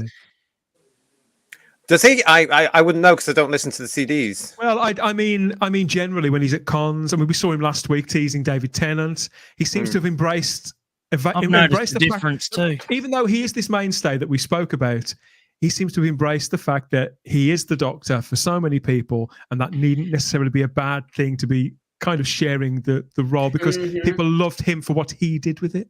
If you look at though what he did, and when he left, when it was announced in '83 he was leaving, I think he set that up for himself because he was happy to go. It was his decision to go. Yeah, it was. And he went on immediately to several other projects all at the same time. I think he set that up in the foresight that he knew this was going to be with him. I think it was Davison that once said that he knew that as soon as he died, it would come on the news to say Peter Davison next Doctor Who before anything else in his career. So I think he's comfortable. He was the first one to use that. He's not daft, Peter Davison. He's a very clever man, and he's a very clever actor. And I think it's all been part of a long-term plan, and I think he's reaping the rewards of that now. I think the other thing that we should remember with Peter Davison is he was reluctant to take the role on at the time because he was taking over, let's not forget, from the great Tom Baker, who was pretty much irreplaceable. And that was a thankless task to take over from Tom Baker. And I think we sometimes forget that actually Peter Davison could have fallen flat on his face because the public just loved Tom Baker as the Doctor, and yet he didn't. And of course the viewing figures went up, and Peter Davison did brilliantly. And we have to take our hats off to him for that, because that's a tough act to follow. Tom Baker. Yeah, we've got Gary Akers in the chat who says that just keeping the series going after the Titanic, Tom Baker was a major feat in itself. Absolutely. Yeah. I mean, I don't want to take anything away from Peter, but he did have the support there, and he had a producer that believed in him and kept him motivated with that. There's a favourite story about him and Stratton Johns. So you've got all that there, and the BBC also believed in him because they took Doctor Who off the traditional Saturday night and stuck it on primetime weekday television, which boosted it completely. Plus, of course, Peter was liked because somebody asked there in the chat. Yes, he did. He did All Creatures Great and Small Game Closet before and after Doctor Who. Yeah. He went back to the role, didn't they? They had a break. They made All Creatures was on between about 1977 and 79. It started 78, and it went on, I think, to about 87, 88, didn't it? It took a break for a few years. It took a break in the early 80s, and then they brought it back in 88, and that carried on for 3 or 4 years. And Davison left it for the last couple of seasons, but I think he came back for the very final episode. There's a long history with that character. I think because they were a family, weren't they? Robert Hardy, Peter Davison, Christopher Timothy, and Caroline Drinkwater, and then Linda Bellingham, who both played Helen Harriet in that show in the two different roles. I always thought that Robert Hardy would have made a cracking Doctor, and I think one of the reasons he didn't get the role was because Peter Davison had done it from All Creatures. It would have looked a bit odd then casting somebody else from All Creatures, but Robert Hardy would have made a cracking Doctor as well. Yeah, but nothing away from Peter. Peter's great. I love Peter Davison. Stick with the Peter Davison here. I've got a picture here from a very specific Doctor Who story, and with a very particular lady in it. Who's this, Simon? So this is Elsa Grey, who, bless her, would have been 93 on Tuesday. Sadly, she died in 2013, aged 83. And of course, she played Thalia, that you can see there on the right-hand side. It's difficult to distinguish with all those timers which one is Elsa Grey, but there she is on the right-hand side as Thalia in Arc of Infinity from the anniversary from 1983. Love that story. She's one of those actresses that really, yet again, we've talked about character actors that are dying out, and unfortunately, these kind of actresses are dying out as well. The kind of the Dinah Sheridan style of actress that is just brings that sort of gravitas that she used to bring. She's born in your neck of the woods, JT. She's from Inverness. Born in as Elspeth Jean McGregor Grey. She's a McGregor Grey. I'm sure you could probably say that a lot better than I can. And get this, she was educated at the Presentation Convent in Kashmir. Of course she was. You probably guessed that just looking at her. Trained at RADA as well. And but what's interesting about Elspeth, she in 1949 she married her longtime sweetheart Brian Ricks, who was the president of MENCAP. And as a result of that, she became Baroness. She was Baroness Ricks. was dear old Elspeth because of her partnership with Brian Ricks. But again, she's one of these. She's just been in everything: Solo, Cat Weasel, Faulty Towers, Tenko, Poirot, Four Weddings, Dear Ladies, and don't forget she was the Queen in the first series of Blackadder. Yeah, she's brilliant in that opposite Brian Blessed, of course, and holds her own in that. And I remember in lots of sitcoms and dramas, things like Solo that she did with Felicity Kendall. She seemed to pop up in lots of things, doing completely different things. And she got real weight to her. If she was around now, she'd probably be in Downton playing somebody. Undoubtedly. Again, she's just another cracking character actress. And as I say, we have so few of these now. And so, it's a sad loss that we don't have this kind of actress anymore. So, yes, she would have been 93 last Tuesday. So, we wish Elspeth very, very happy birthday. Vanessa Law is watching along, and she says somebody needs to make it to 100. It's funny she should say that, isn't it? It's very funny you should say that, Vanessa. We've actually got somebody who, believe it or not, is 102 on Sunday. We salute this gentleman, Arnold Yarrow, who, of course, plays Bel-Al in Death to the Daleks from 1974. He's only the sixth actor from Doctor Who ever to reach 100. Isn't it funny that Vanessa should have to mention this at this moment in time? There are only 5 other actors that have reached 100, and sadly, the death of Earl Cameron, who played Williams in The 10th Planet. Earl Cameron sadly passed away in a couple of years ago, and as a result of Earl passing, who at that point was the oldest living actor to be in Doctor Who, we're left with Arnold, who is still, I'm delighted to say, the oldest living actor ever to appear in Doctor Who. When, as to say, he hits 102 on Sunday, so we salute him. He again just done so much television. Again, you wouldn't know him, but you'd have seen him. Coronation Street, Softly, Softly, The Eden Line, EastEnders, London's Burning. He's done all of those. I remember him in EastEnders playing a barber. I think he was a regular character on that for a couple of years. He seemed old then. Yeah, I mean, I'm not sure with that photograph that you got on the left. I'm not sure when that was taken, but he probably doesn't look a great deal different now. Bless him. So 102. And again, he's one of the. We talked about Sonny Coldeners earlier, who made part of his career out of how tall he was, and of course Arnold Yarrow had made part of his career out of how short he was at 5'3". We don't just throw these shows together, do we? I tell you what. There's a question for Arnold in the chat too. Here we've got a wow from Shelley Ingle, another wow from Talons of Wayne Chiang. Happy birthday, Arnold, says Problem Being. And we've got down here, Kev, Doctor Who fan man, says he should have made a companion. I loved Bel-Al. I've heard that a few times. And Crimpling Doubloon says, yeah, Arnold, happy birthday. Bel-Al is my favourite non-regular Doctor Who character. I loved him. He's very... Yeah, it's a nice little performance, isn't it, from within? Quite a thick suit, I suspect. But yeah, yes. It's lovely, lovely.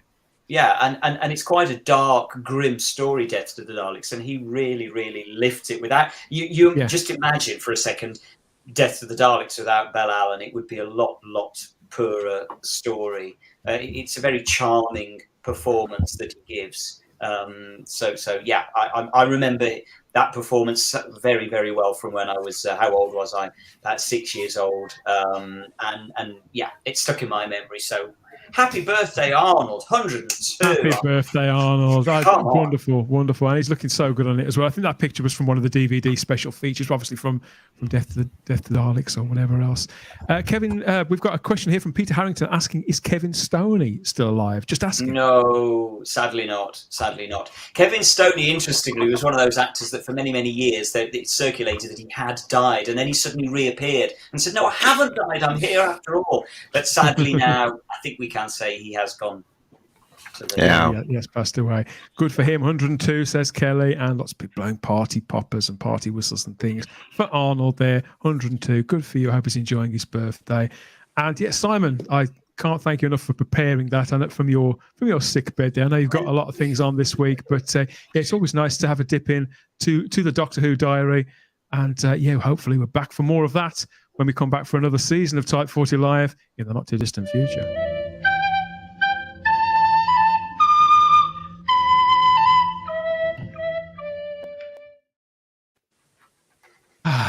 Yes, that's nice and relaxing, isn't it? It's but if you're relaxed and maybe your bladder is too, I've got some good news for you, everybody. I've got some good news because it is that time again where we have a couple of minutes break here with the Doctor Who, the Type 40 Doctor Who ad break, a trip back in time again to all our ad breaks past. For you take a look at a couple of minutes of Doctor Who related adverts featuring Doctor Who related luminaries. And if you do feel the call of nature, you can always use this time to slip away and pass water or whatever you can manage for the duration. We'll be back in a couple of minutes for more Doctor Who talk, some merchandise talk. Yes, not merch, JT. I won't incur that. Not merch, merchandise talk, and talk about, yes, Chris Chibnall too. So stay tuned for that. We'll be back in a couple of minutes. Here are the ads.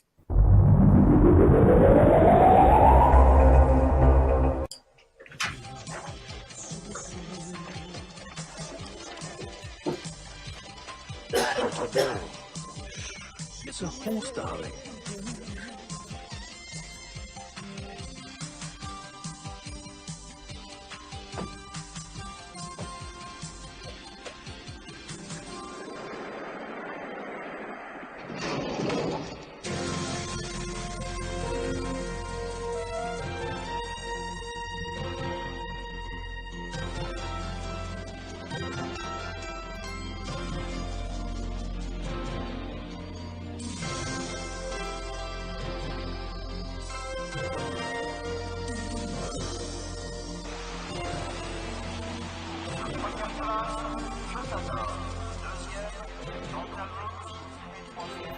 From a little over £11,000 to nearly 200,000 francs.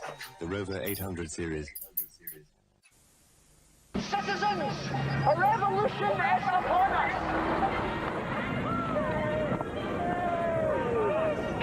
A TV revolution. It's called Home Choice, and it allows you to watch what you want exactly when you want. Home Choice puts you in control of a huge selection of TV programmes, music videos and films. You control when you start your programmes. You'll never miss the start of a programme again because you're stuck in heavy traffic. There's no point shouting, I'm flat out here.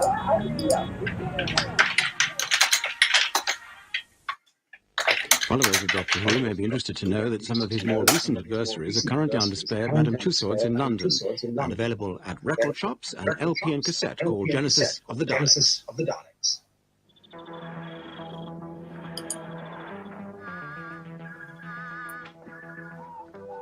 It's about time. Good day. We just put in these plug-in sockets and you can have a new telecom phone in every room. Now this model has auto-dialing, an alarm and a calculator. And may I suggest this hands-free telephone in matching colours for the bedroom? Yeah, that'll be the story for the bedroom. Telecom are working overtime to get your new telecom telephone. If this picture arrives in the mail, we're in your neighbourhood. You can even have one in the loo if you like. G'day. Is that you, Barry?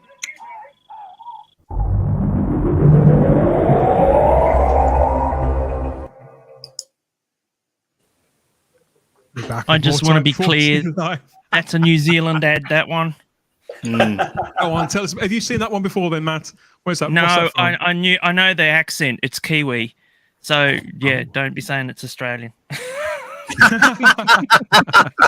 Yes, that was from a series. That's actually a new advert. That's one we found recently. I've snuck that one in there to see if anybody would notice. I'd not seen that before. It's part of a series of ads that Pertwee did in New Zealand.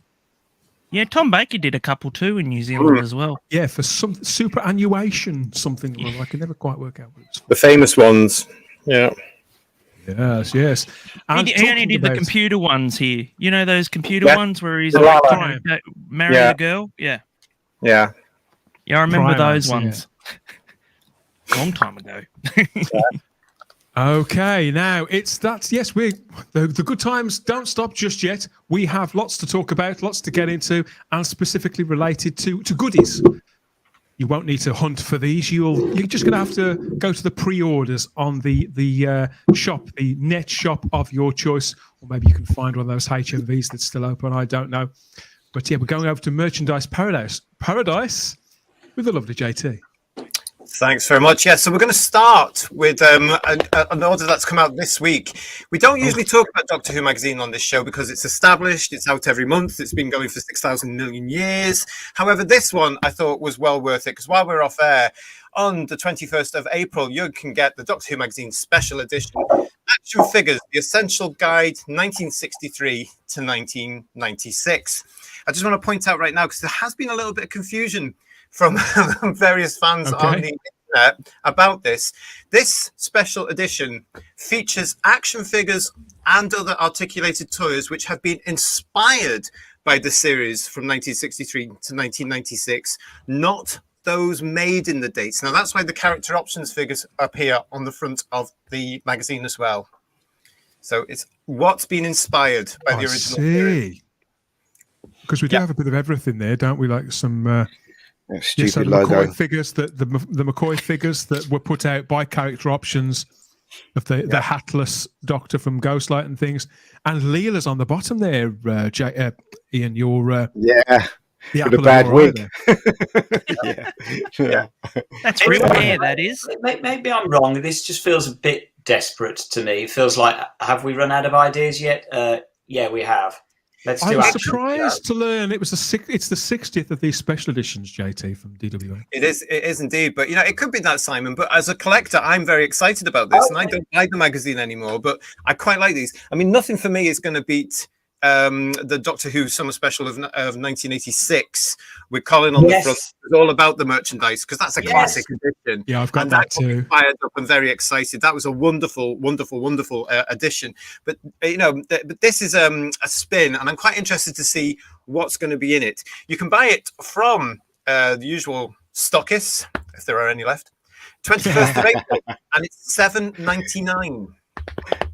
Yeah, she's not sporting an afro. On the pricey side, these specials always are. The price of the regular issue has gone up to $5.99 too. But I do like that when they get these right, these special editions right. They're really, really nice. The Target one obviously was about 2 to 3 years ago, and that sold in huge numbers. It was massively popular. That's a good one. I just want to point out as well that you just know that this is part one because it says there 1963 to 1996. Oh, yeah. You just know that they are going to do, of course, 2005 onwards to the current day. So I reckon, 3-4 parts, Spacebookers? What do you think? Probably. There you go. So it's part one. I guarantee you. Right, so that's up. So we've mentioned that one there. Going to move on now to a couple of things. If you are collecting the action figures from character options, then the next wave of B&M action figures exclusives is on the way. We are looking at late summer. So around about July or August. Now, what you're going to get, first of all, is you're going to get an 8th Doctor 3-pack, which is very interesting. Who's going to be in there with the 8th Doctor? We don't know. You're going to get a 10th Doctor 3-pack, and you're going to get the History of Daleks, the next set in the History of Daleks. So they've got 2 boxes of those coming out. Now, one point just to let you know about those as well is the price of these have gone up slightly. They are now recommended retail price of $21.99 per pack. Okay, so if you're collecting them, look out for them around about the end of July. In October, for the autumn wave, we think it's October, then the rest of them are coming. You've got a 9th Doctor 3-pack, the 13th Doctor 3-pack, which is probably one of the ones you've had already with different coloured paints. 2 more History of the Daleks, and a nice little extra there, Davros and a Dalek set, which I'm really looking forward to. I'm hoping it's the Michael Wisher one from Genesis of the Daleks. I'm hoping that'll start. Which one was it? Is there a checklist of things they have or haven't released that people are sort of working their way down, JT, and thinking, it could be this, it could be that? Absolutely. But if they start with a Genesis Dalek and a Davros, then that means they can do Destiny, they can do Resurrection, they can do Remembrance, they can do Revelation, they can do everything there, can't they, of the classic era? And I'm a little bit disappointed about this because we've already had a first Doctor in TARDIS. I know this one is an electronic set. This is due at the end of the year for the Christmas market.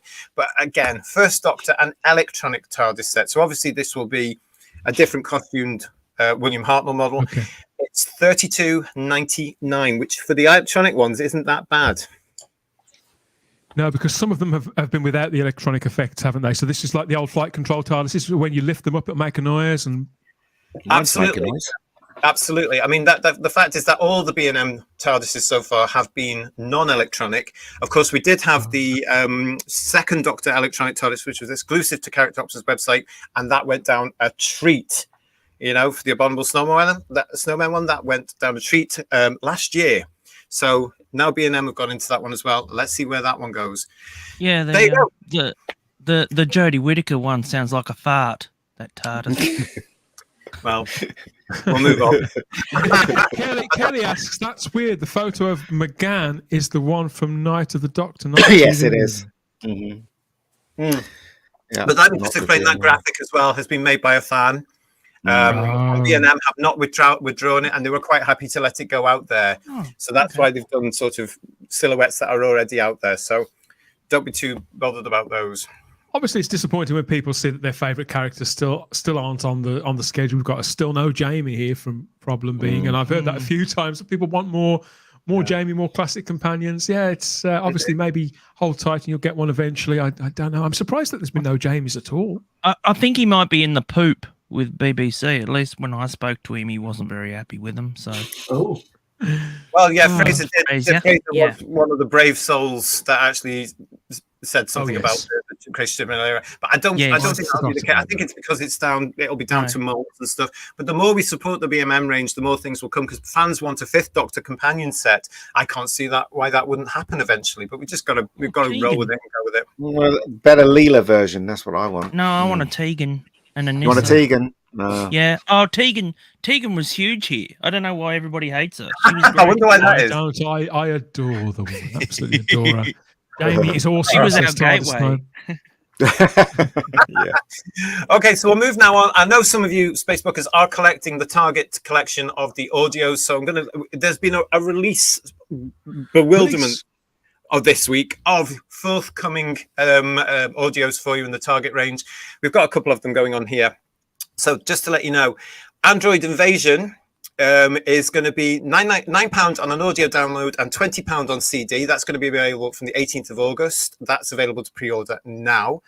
You've got Keys of Marinus. That's going to be available from the 1st of September.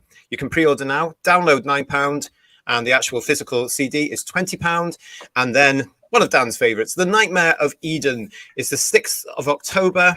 And again, available to pre-order now. And you can get that on CD for £20 and download for £9. Yes, I do love the Nightmare of Eden. It's one of my very favourite Doctor Who covers there on the right. I'm really surprised that the Target book covers look beautiful in a different sort of shape format for these CDs. I think they look gorgeous. And I said it before, I'm going to say it again. I wish I'd started collecting these, but I didn't. Out of all the stories, I know Dan likes Nightmare of Eden, but out of all the stories, the Android Invasion is the one that's always imprinted on my brain from long time ago. Like it's 4-year-old. It's just one of those stories that I know that not everybody likes, but I just love it. You know? Is there a particular part of it, Matt, that hits you? Yeah, well, it's a cliffhanger with Sarah Jane when all of a sudden the Doctor gets really aggressive with her and pushes her down a hill, and her face falls off, and that's the scene. Yeah, it's just ingrained in my brain. That's the first beginning of me loving this show. You know, when you're a kid, that's very scary. Yeah, I remember. I remember being mortified. Here from Peter Harrington, who asks, "Is this the first time that they've been released on audio?" Yes. Yes, it is. All these new releases. So yeah, these are all coming out and all brand. And of course, you have to remember that a lot of the time as well, although they're not marketed as that, they do get deleted from. I mean, one of the reasons I can't go back now and get it and start again is because the original ones are all gone. They are now out of print. So if you are collecting this series, good for you. You may also like to know as well that on download only from the 1st of September, as part of the range, is a compilation. This is called the Second Earth Adventures Collection. It includes in this the stories The Massacre, Horror of Fang Rock, Planet of the Giants, The Invasion, and again another of Dan's favourite, which we've already mentioned this evening, Elsa and the Bannermen. This is, as I say, it's download only, and it's from the 1st of September for £16. Not bad when you're getting all those stories there. No, And and eye-catching are these the artwork. target novelizations that have been read by? Is that what these are? Yeah. Absolutely. The Absolutely. Invasion is a brilliant one alone. That the Ian Marter novelisation of the Invasion. It's worth it for that alone. Great story. Yeah. We're going to move on from there. Sorry, who was that? With the big swirl behind the Cybermen on the artwork there. Reminds me of how the VHS tapes went in the late 90s when they had a redesign. We had big swirls all over all of that too. From 96 onwards, wasn't it? Yeah. After the TV movie, that's right. We're going to move on from the CD audios now. And just very quickly, I had a couple of Facebookers who, the last few weeks, have been asking me, do I know anywhere where they can get some sort of protective cover for the Doctor Who collected Blu-rays, the collection Blu-rays, the limited editions? I found something for you. You can get what are called protectors from www.steelbookcentral.com. They were 100% recycled crystal clear plastic cases. I didn't write down the price. I'm very sorry. But if you go to www.steelbookcentral.com, you might want them. The Blu-rays fit nicely in them, and then they're protected. There you go. That's what puts me off buying a lot of steelbooks, and that's another quandary that I faced this very week, JT. Oh yes, indeed. Yesterday, the Doctor Who fandom was very excited in a way I haven't seen for many years now, because we've mentioned them on the show before. It's absolutely 100% worth mentioning right now. Now that we have the covers to the Dalek movies 4K. Wow, that is beautiful. This is so exciting, and there's a lot of information that go with these, because you can pre-order all of this now if you haven't done already. These beautiful new versions of the Doctor Who films, both Doctor Who and the Daleks and Daleks Invasion of Earth 2150 AD, are going to be available and on the shelf from June the 20th. So this artwork is done by Johnny Dombrowski. I hope I'm saying that right. It's Johnny Dombrowski. And there it goes. There's the first one for Doctor Who and the Daleks. Now, these are gorgeous steelbooks and box sets. So in the steelbook are £30 each, and the box sets will be £50 each. Ooh. Okay. And there's an awful lot that's going to be $100 Australian here, each one. I've already pre-ordered, of course. So I was like, yep, no, $100 for that special edition. Right. Yeah, so you got a choice between these steelbooks or a stand. Oh, well, it doesn't look like standard anything. Nothing seems to be standard when it comes to this particular reissue, does it? No, this is Studio Canal really going into this and really, taking their time and thinking about this, and possibly looking at the fact that the box sets for the Blu-rays of Doctor Who have done very well, and then they've brought their own mix to this. And it reminds me of the Flash Gordon one that they released. The what? It reminds me of the Flash Gordon one that they released. Studio Canal released the Flash Gordon 1980 movie, and it was amazing in itself. So I think it's very much their MO, isn't it, to do lavish treatments, expensive treatments of classic movies. And they know people are going to buy it. That's why they know people. People are going to collect it. Well, they will. These things have been out several times since the VHS times. In fact, I've got somewhere an 8mm reel of Doctor Who and the Daleks somewhere. Wow, really? Yes, somewhere awesome. around. I've got one of those from when we were kids. This is the box set. I just want to run through this very quickly. So this includes the ultra high definition Blu-ray. It also includes the normal Blu-ray. Okay, so you're getting the 4K and the regular version on Blu-ray. You're getting a 42-page booklet, an exclusive 32-page Titan mini book, a collectible coin, which you can just see there. That is a coin. 5 art cards and 2 posters, one which features the original poster artwork and the new artwork, which is taking precedence there. Now, that's the same for both Doctor and the Daleks and Dalek Invasion of the Earth, 2150 AD. You're right. They're treating each film the way that each season of the classic show has been treated, haven't they? I mean, look at that's a lavish collection. Yes, absolutely. I mean, as I say, a lot of care has gone into these things, and well done for them. There's the 2150 ones. I mean, if you're a fan of the Dalek films, I know you've got them before. I've certainly got them before, but you can't really resist these. They are absolutely lovely. There are new features with them, which we better just point out as well. Dalek Legacy on Doctor Who and the Daleks is called Destination Skaro, and then Dalek Legacy on 2150 AD is called Invasion Earth. Now, I would imagine they are behind the scenes or making of the films. Yeah. You've got Restoring Doctor Who in 4K. You've got audio commentaries from various people. You've got interviews with the likes of Gareth Owen and the legend that was Bernard Cribbins. And you've also got the original Dalek Mania documentary from back in the day. So they are available and up to pre-order on Amazon, The Who Shop, Forbidden Planet, Zavvi, HMV.co.uk, and all the usual stockists, and will be on the shelves from June the 20th.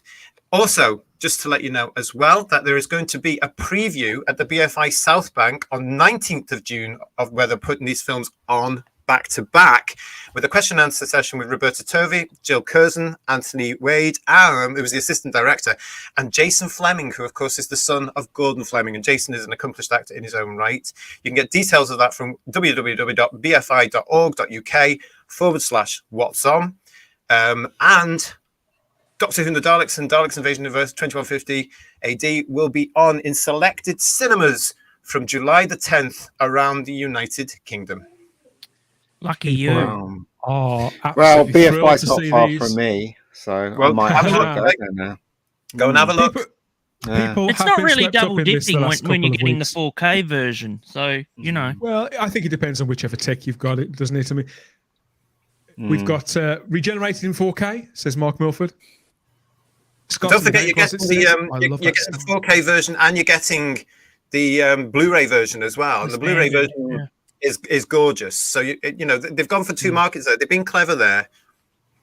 They must Yeah. have saved this on something, you know, like D5 or something like that, some kind of format, High so they can quality actually format. get it to 4K spec. Do you know what I mean? Because it was all shot on film, wasn't it, and stuff like that. And it's just They it's would have probably going to redone look the film, wouldn't freaking they? gorgeous. It's probably going to look bloody gorgeous. 'cause I it would was shot on imagine film. so. I mean, it could be Yeah. quite unforgiving on it, the 4K. I don't know, but I haven't bought.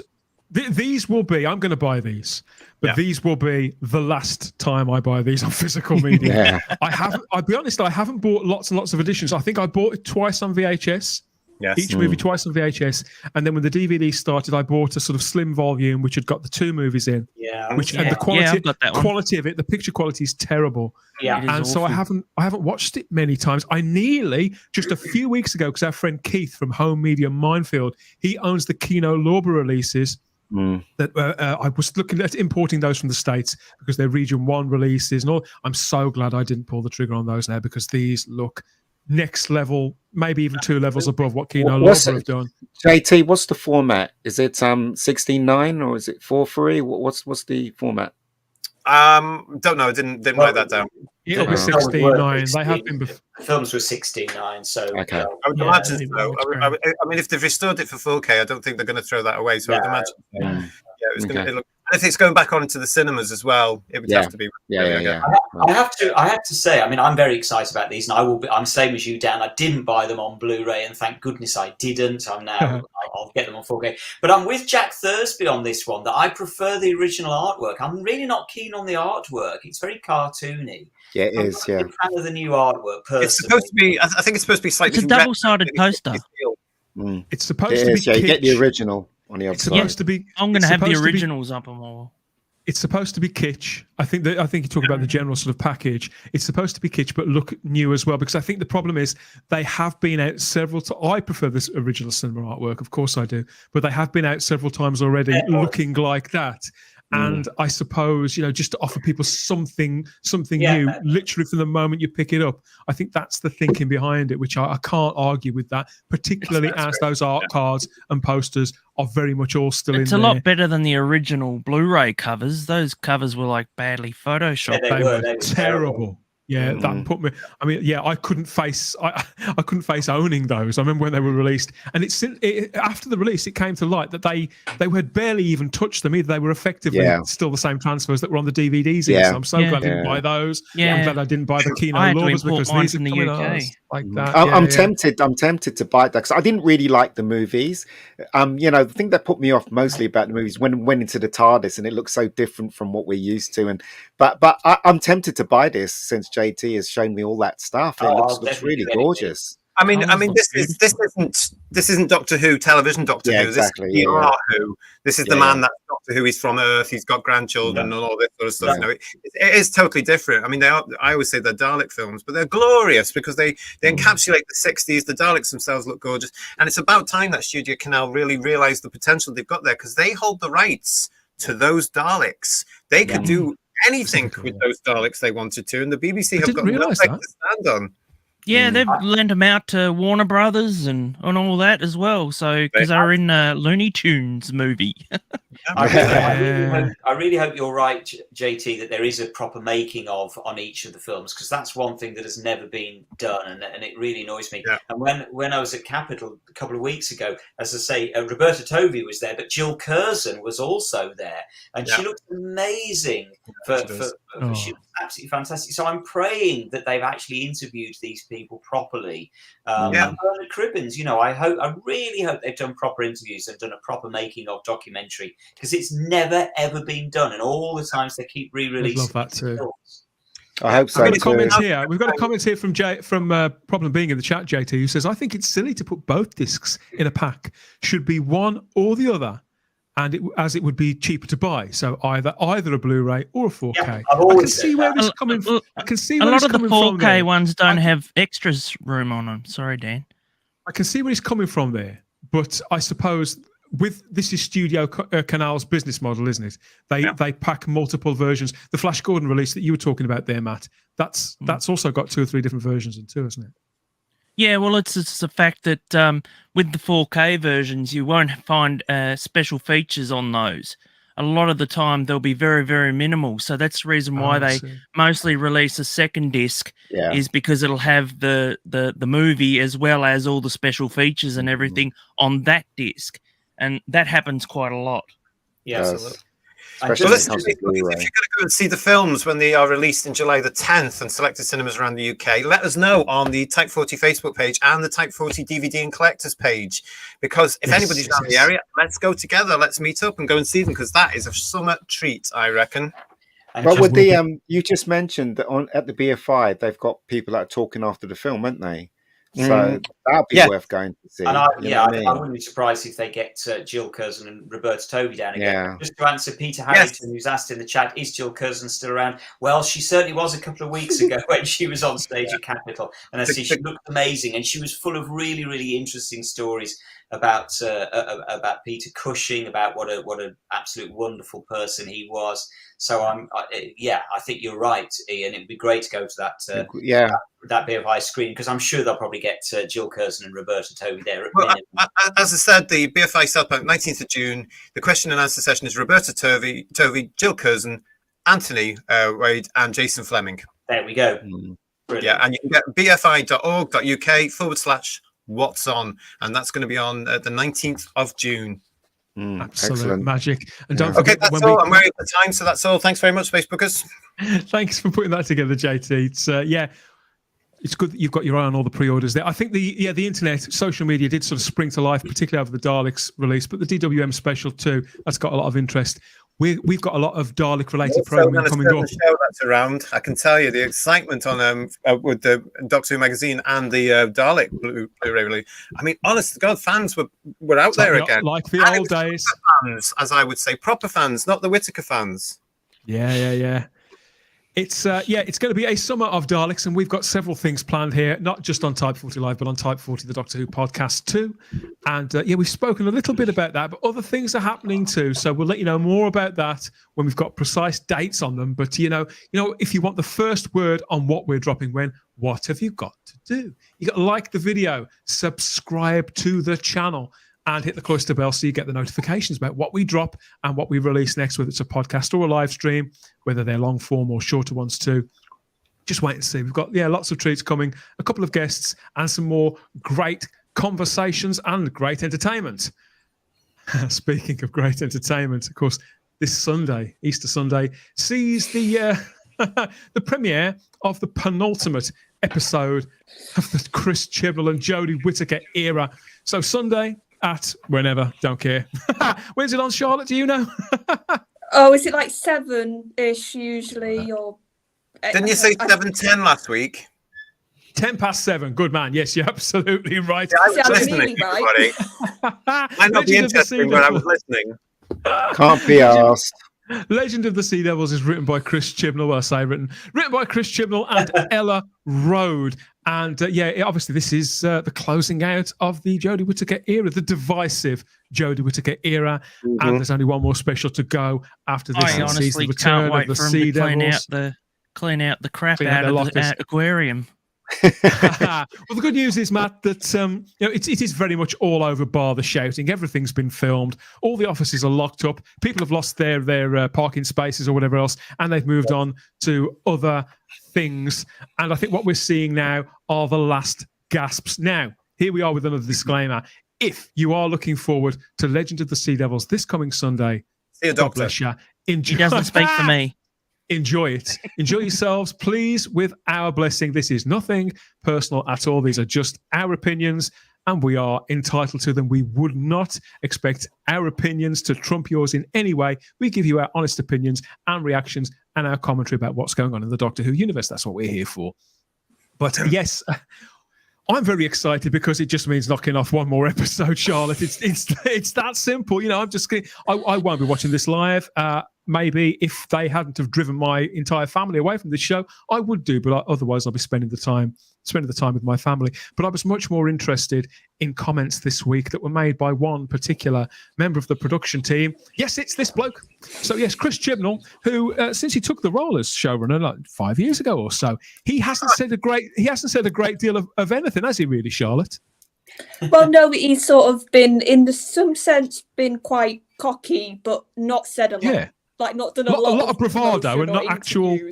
Yeah. Well, if you would believe everything that's going on since he took the role, he's been very busy trying to get out of it. Yes, that's what we're going to get to, I think.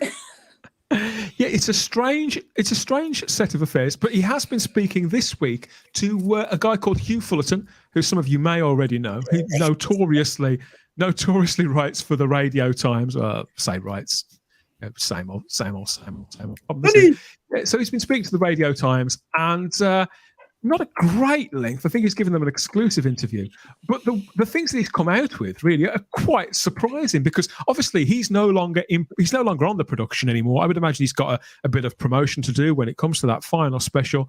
But for all I know, the things that may make it into the for the things that may make it into the press in October, whenever that special's on, he may have already have given those interviews too and given those quotes. And the press packs they would have been created long in advance, wouldn't they, Simon?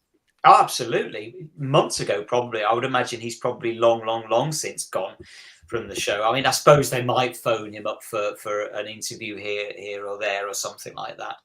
But I would imagine he's pretty long since gone. I was just surprised by the interview, and I was delighted by what he said in the interview, which is what I'm sure you're about to come to. Yeah, we are indeed, because Chris Chibnall says he's absolutely never again. He's done with Doctor Who, absolutely never again. Don't expect him to follow in Russell T Davies' footsteps. I'm hoping that this counts as something being legally in writing that we can potentially take to the bank if ever he does change his mind. But yeah, this was glorious news. Just sweetens it that little bit more that we saw this, and yeah.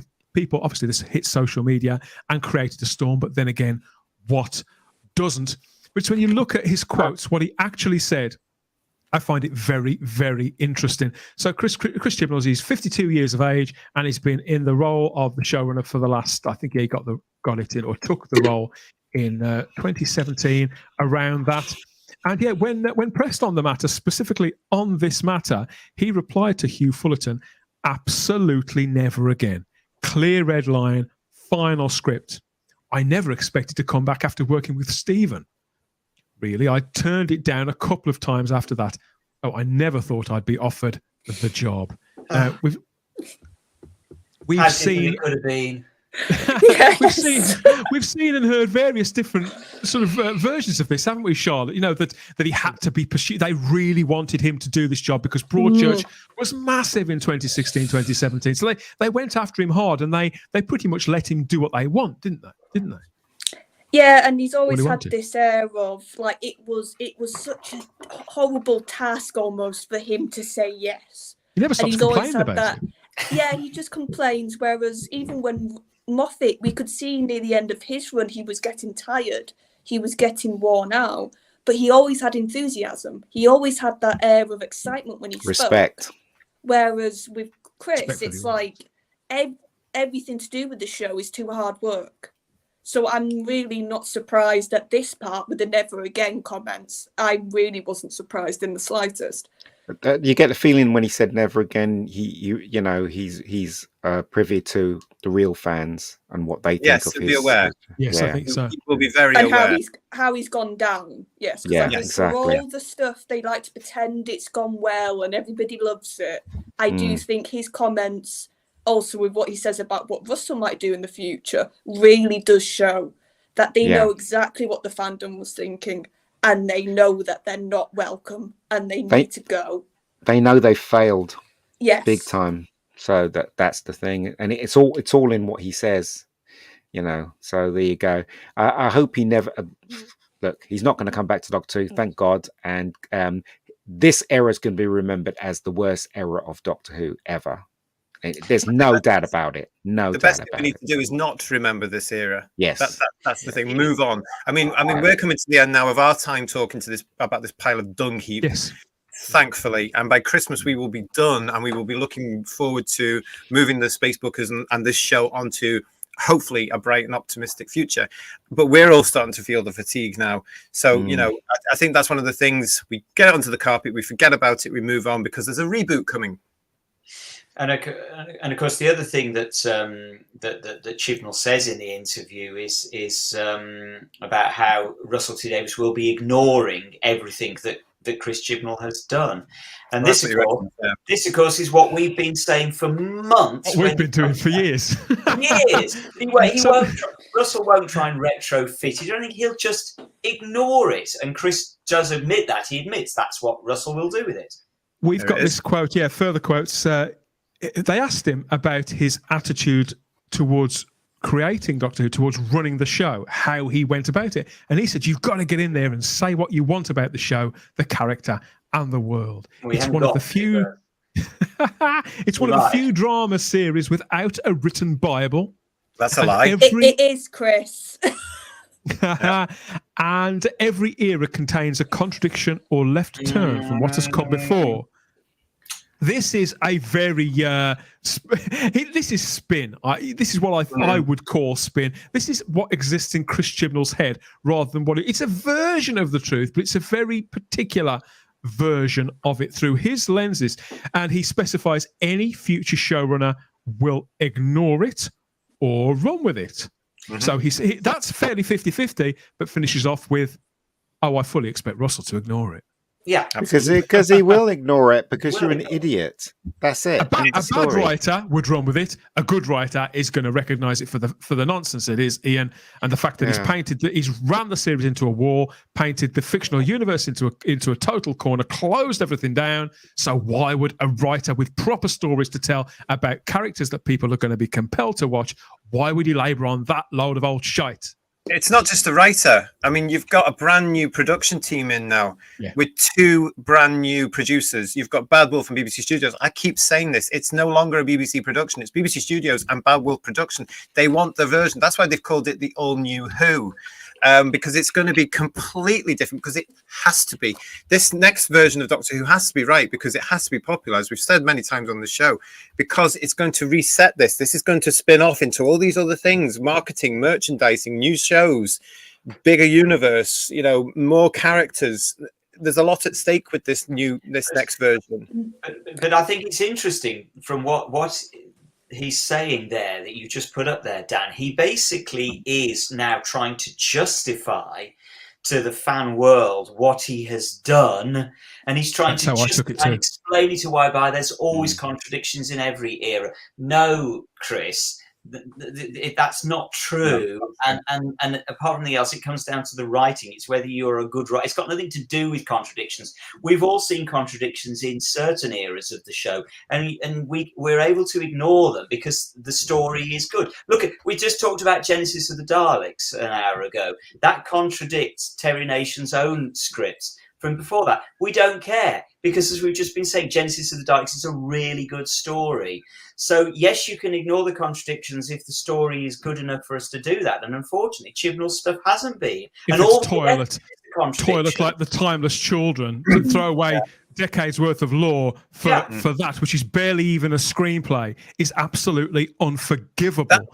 Well, that whole thing isn't contradicting it, is it? It was rewriting it just to justify his political beliefs and his casting of a female doctor. And the reason, I reckon one of the reasons like still he did that is because after that announcement and after that first series with Whittaker was aired, you still had older fans, long-term fans like me coming on saying that was not necessary. It wasn't, the Doctor can't suddenly become a woman because of his history as a little boy or gal, blah, blah, blah, blah. And then suddenly the whole character has been rewritten. Oh no, he was actually born a little girl. And he's not even from Gallifrey. He's not even a type. He knows what he's doing.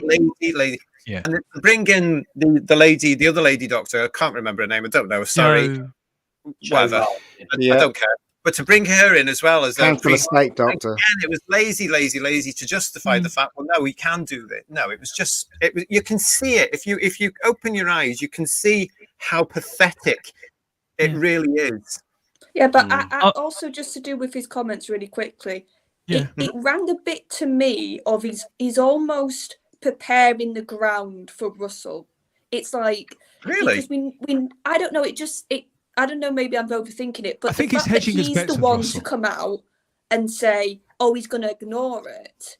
Because if Russell comes out and says that, I think there would be backlash. Well, as if Russell Chris, wouldn't. Yes, good point. You know what it like comes a bit across? of a It comes point across here as he knows he's guilty, but he doesn't want to admit it to himself, and all this crap he's saying proves that he is guilty of almost destroying Doctor Who. I just want to say, what a nasty, spiteful little prick he is, and quite frankly, he can't get out fast enough. Because if I ever saw him, he'd get a punch in the face. Oh dear! And seriously, I want nothing to do with what he has done. He has systematically destroyed my love for a show that I have loved for nearly 50 years. And I will never ever forgive him. A lot of people feel this strongly, Matt, and obviously we disavow. In all seriousness, Matt is saying that for comic effects. We don't condone violence against anyone. No. He's Australian, everybody. That's what I like. Oh no, I'm only joking. I'll just hit him with a feather. It's Charlotte. It's all those words to me. It's all just media speak. It was probably pruned down from a much larger interview, and it just sounds. Matt's quite right. You can see, it's like, oh yeah, whatever, just sort of bounce off. It just sounds so disingenuous, doesn't it? Well, it sounds fake as well, because if you've looked at any of Chibnall's other interviews, he's usually so full of himself and so like, I'm the best thing ever, and my Doctor Who is going to have a legacy. I'm sure he was saying that not that long ago. Yes, he was, So for him to go from, oh, my Doctor Who's legacy secured, and I'm for now to almost back away from it, and to, like we're saying, have these excuses and to try and make it an explanation behind what he was doing, it does feel like this is almost a coward Chris coming out now. It could and be just Charlotte, being almost told to say these things is maybe what I'm getting at. No, I don't think he's been told to say it, but we all have to bear in mind that they have been out of the job now for quite a while. Months, and hindsight is a wonderful thing. And also the realization when you have been, as I believe, removed from a position, that would have, had a realistic effect eventually. And then when you suddenly see the fact that a new version of this is coming along and getting a lot of goodwill, while your version is still on and it's going down the toilet, that could be a way of him coming out there. I think what he's trying to do there is just admit the fact that, well, hang on a minute. The other thing, of course, JT, is he's got to be thinking about now is he's got to go and find himself a new job. This is the thing, he's still got to try and work as a writer or a producer or whatever it is he's going to try and do. And so he's going to be aware of now. He's got to start sort of, maybe Charlotte, you're right. Maybe he's doing a bit of backpedaling now. That's what it is, backpedaling to me, just to hear. It is to an extent backpedaling. Talking. And as I say, you do wonder whether to an extent that's because he's thinking at the end of the day, this is his job. and he's got to now re-establish himself. So, and at the moment, there is a saying in television that there are people on the here that have worked in TV before now, and you will know this saying, which is you're only as good as your last job. Absolutely, yeah. And unfortunately, his last job has not been very popular. It's been a massive flop. He's just driven one of the biggest shows on British TV, one of the biggest intellectual properties. This should have been a dream certainly job. Genre fiction. He's just driven it hard and fast into a brick wall over and over again. And the thing is, what we've got to bear in mind, Dan, is we sit here as fans and we criticise but I'm not really in much doubt of what is being said out in the industry about Chris Chibnall and about what he has done to Doctor Who. These are the people It'll have been noticed, won't it? They're going to know what has happened to this show, and he's got a reputation now. He's got to go and try and find a job, basically. It's not just before we make that say, we can't just blame him. It was his whole unit that he put and his cast. Every single one of them was at fault because they didn't know what they were doing. They didn't understand Doctor Who for a start, because we've got all this nonsense coming out on Sunday, which is his other interview. None of them understood Doctor Who at all. None of them got it. So they're all at fault. Every single one of them. And I'm glad they've all... Just a quick interlude to this to say goodnight to Charlotte Shearers, and thank you for your company throughout season 4 of Type 40 Live. It's been a delight. You've been invaluable with your comments and insight, and we hope to see you back on the next season. Enjoy your Easter break, and thanks for being here. She's coming back. I miss everybody. I miss everybody. See you soon. Take care. Night. Bye. Fluffy Bunny was saying goodbye there. Thank God she's gone. That's all I can say. Thanks again, Charlotte. Let's go and see what people in the chat have to say about all of this, because it's all obviously it's still quite raw. You know, Matt's feelings very much chime with a lot of what the fan base feel, and an increasing amount of people over the last few years have very much come over to this way of thinking in one form or another, due to what's been on screen. There are people who had goodwill towards it even at the start of the era, or even up until Series 12. Who had to say, no, I'm done, I'm out. I cannot tolerate this, and I can't watch this terrible show anymore. Kev Who Fan Man says, at the very least, thank God that TARDIS has been knocked down. Yes, months ago. That hasn't existed for months. Yeah. Oh, I would love to have been there and seen that just getting smashed to pieces. That would have been so satisfying. Matchbox do you see the little tyres from the little Matchbox cars stuck on the thing? It looks like the tyres from Matchbox cars, doesn't it? It just it's absolutely crap. Darren Bradley speculates here. I wouldn't be surprised if Chibnall was instructed by BBC to write it exactly this way. That's not true. We know at the very beginning, Darren, that when Chibnall had an interview with Charlotte Moore and Piers Wenger, he said, this is how I want to do Doctor Who. And he laid down several things. And he said this himself. He laid down he wanted a female doctor, which gives rise to the Capaldi thing. He wanted to do issues that were affecting this, and that. He laid down with them. And Piers Wenger, being the sort of person he is, and the BBC being as it was at that particular point, went, yes, we'll run with this. It was all down to Chibnall. Had somebody else come in, Darren, and said to her, I want this sort of doctor, and blah, blah, blah, it would have been a different story. I also want to mention quickly here, a comment here again from Kev, Doctor Who fan man, who says, didn't he and Jodie walk a year or so ago, but came back to the production? Now, we're hearing versions of this at the moment where Chris Chibnall is claiming that he nearly quit the show entirely in 2020 due to the pandemic, effectively shutting it down. And he said that part of him was quite content to do the 2 seasons and go. This is, I again believe this is a lot of spin. I mean, we talked about this in 2020, Dan, if you remember, because we were hearing things at the time. We've heard things constantly, and to be fair, there have been things that we've spoken about and other content makers have spoken about since 2019, since specifically the filming of Fugitive of the Jadoon. I think that was filmed in Canterbury, somewhere like that, where Noel Glynn on the TARDIS Zone channel on YouTube, he broke an exclusive story about that, about the fact there'd been huge upheaval at the filming of that episode, and that Chris Chibnall had effectively walked out. And that Whittaker herself was in quite a state surrounding that. And whilst that was obviously, it was never confirmed, why would they confirm it? The TARDIS Zone YouTube channel, who went with that story from a source that they'd had for some time, which has a great track record, that's never been disproven. And the man who runs that channel has been vilified solidly for 3 years because of it. And yet we have, all of us, heard that, yes, during production of Fugitive of the Jadoon, there were massive problems. There were very, very high tensions. I don't know what people in this community find so difficult to believe about that, because making television, Simon, particularly on a big show like Doctor Who, it's going to come with its tensions, with things that rise up and bubble over, and people may well walk off this and walk off that. Yeah, there's no reason why of course we don't need to know about all these things, but people talk, don't they? And obviously if something just blows up, it's on a show like Doctor Who. Yeah, but we do want to know about these kinds of things. And of course, the classic series never shied away from this. We're well aware of when directors, Paul Joyce, were thrown off productions, or when directors foundered and walked off productions. Nightmare of Eden, we were talking about a few minutes ago. Alan Bromley famously was kind of removed, as we understand it, from the production, allegedly. And when you go back, Simon, and when you watch, and I wouldn't recommend this to anybody, by the way, when you go back and watch Fugitive of the Judoon, you can tell that episode was made, that there was something going on.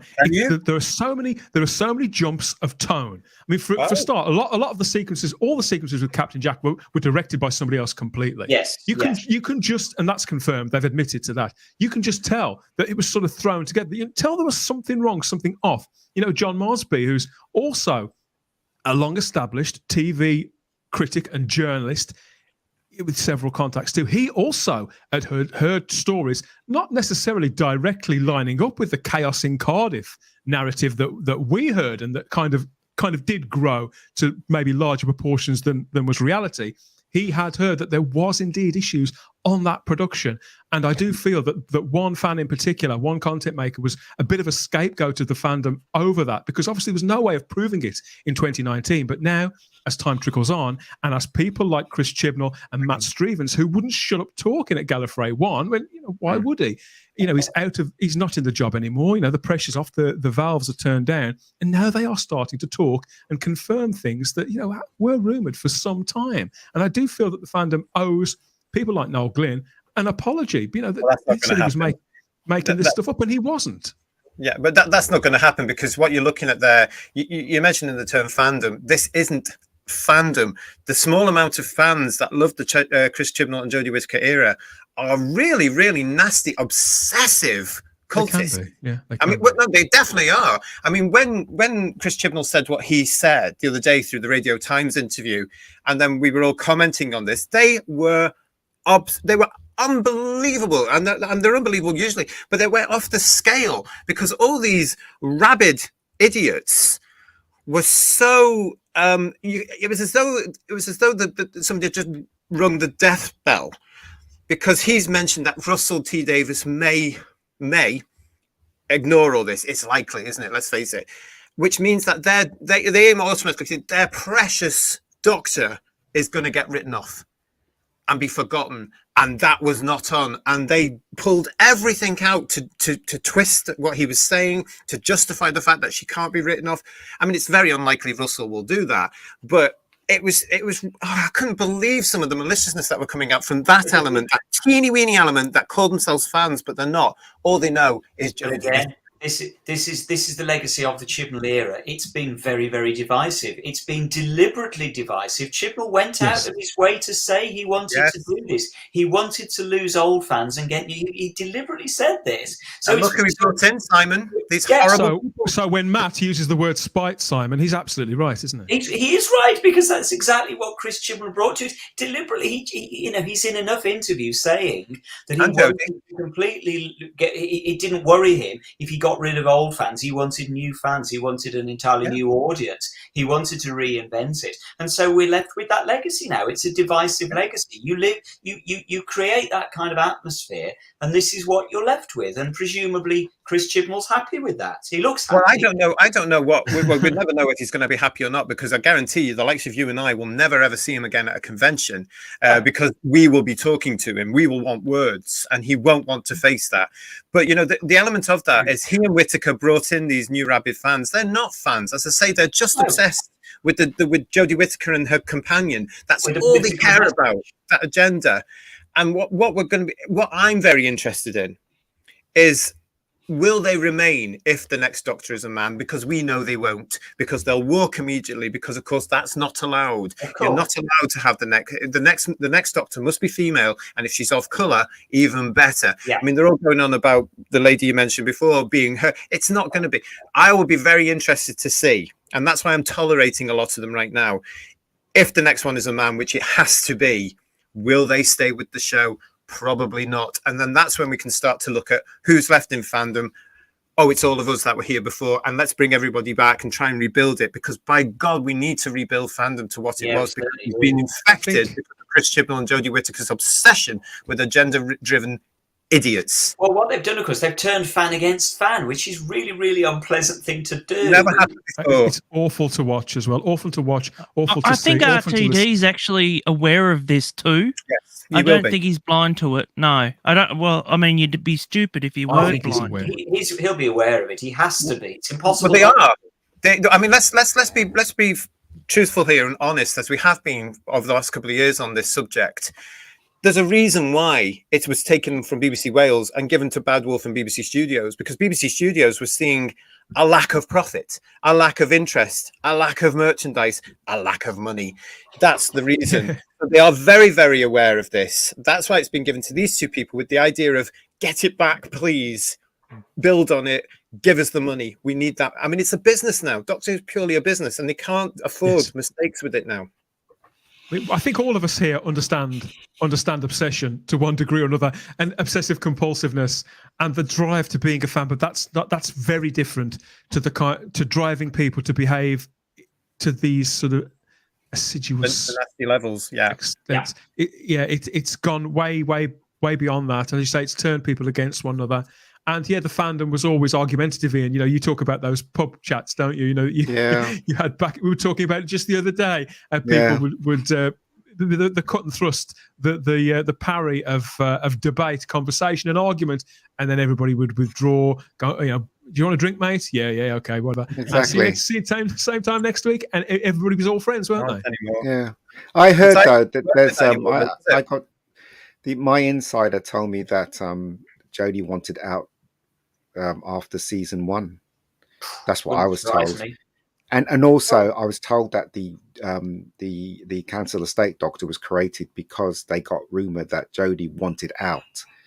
So she was created just in case that Jodie wouldn't finish her contract or the agent wouldn't pull and stuff. That's what I heard. I don't know if it's true. I would say it's a pinch of salt. I don't know. I think, what did you call her? The Council Estate Doctor? Yes, what I call it. Simply to challenge long-term fans like me who were saying, well, in the continuity of the character, he couldn't suddenly change his gender like that because he was a little boy, blah, blah, blah. Yes. And then suddenly Chris Chibnall comes along with this thing. Actually, no, because he was born a little girl, and also there's been an incarnation before the established one you've got. I think he did it just because he was being malicious. One of my contacts said that the reason why he believes that is because if you notice when he went and retconned the Doctor, the little girl was black.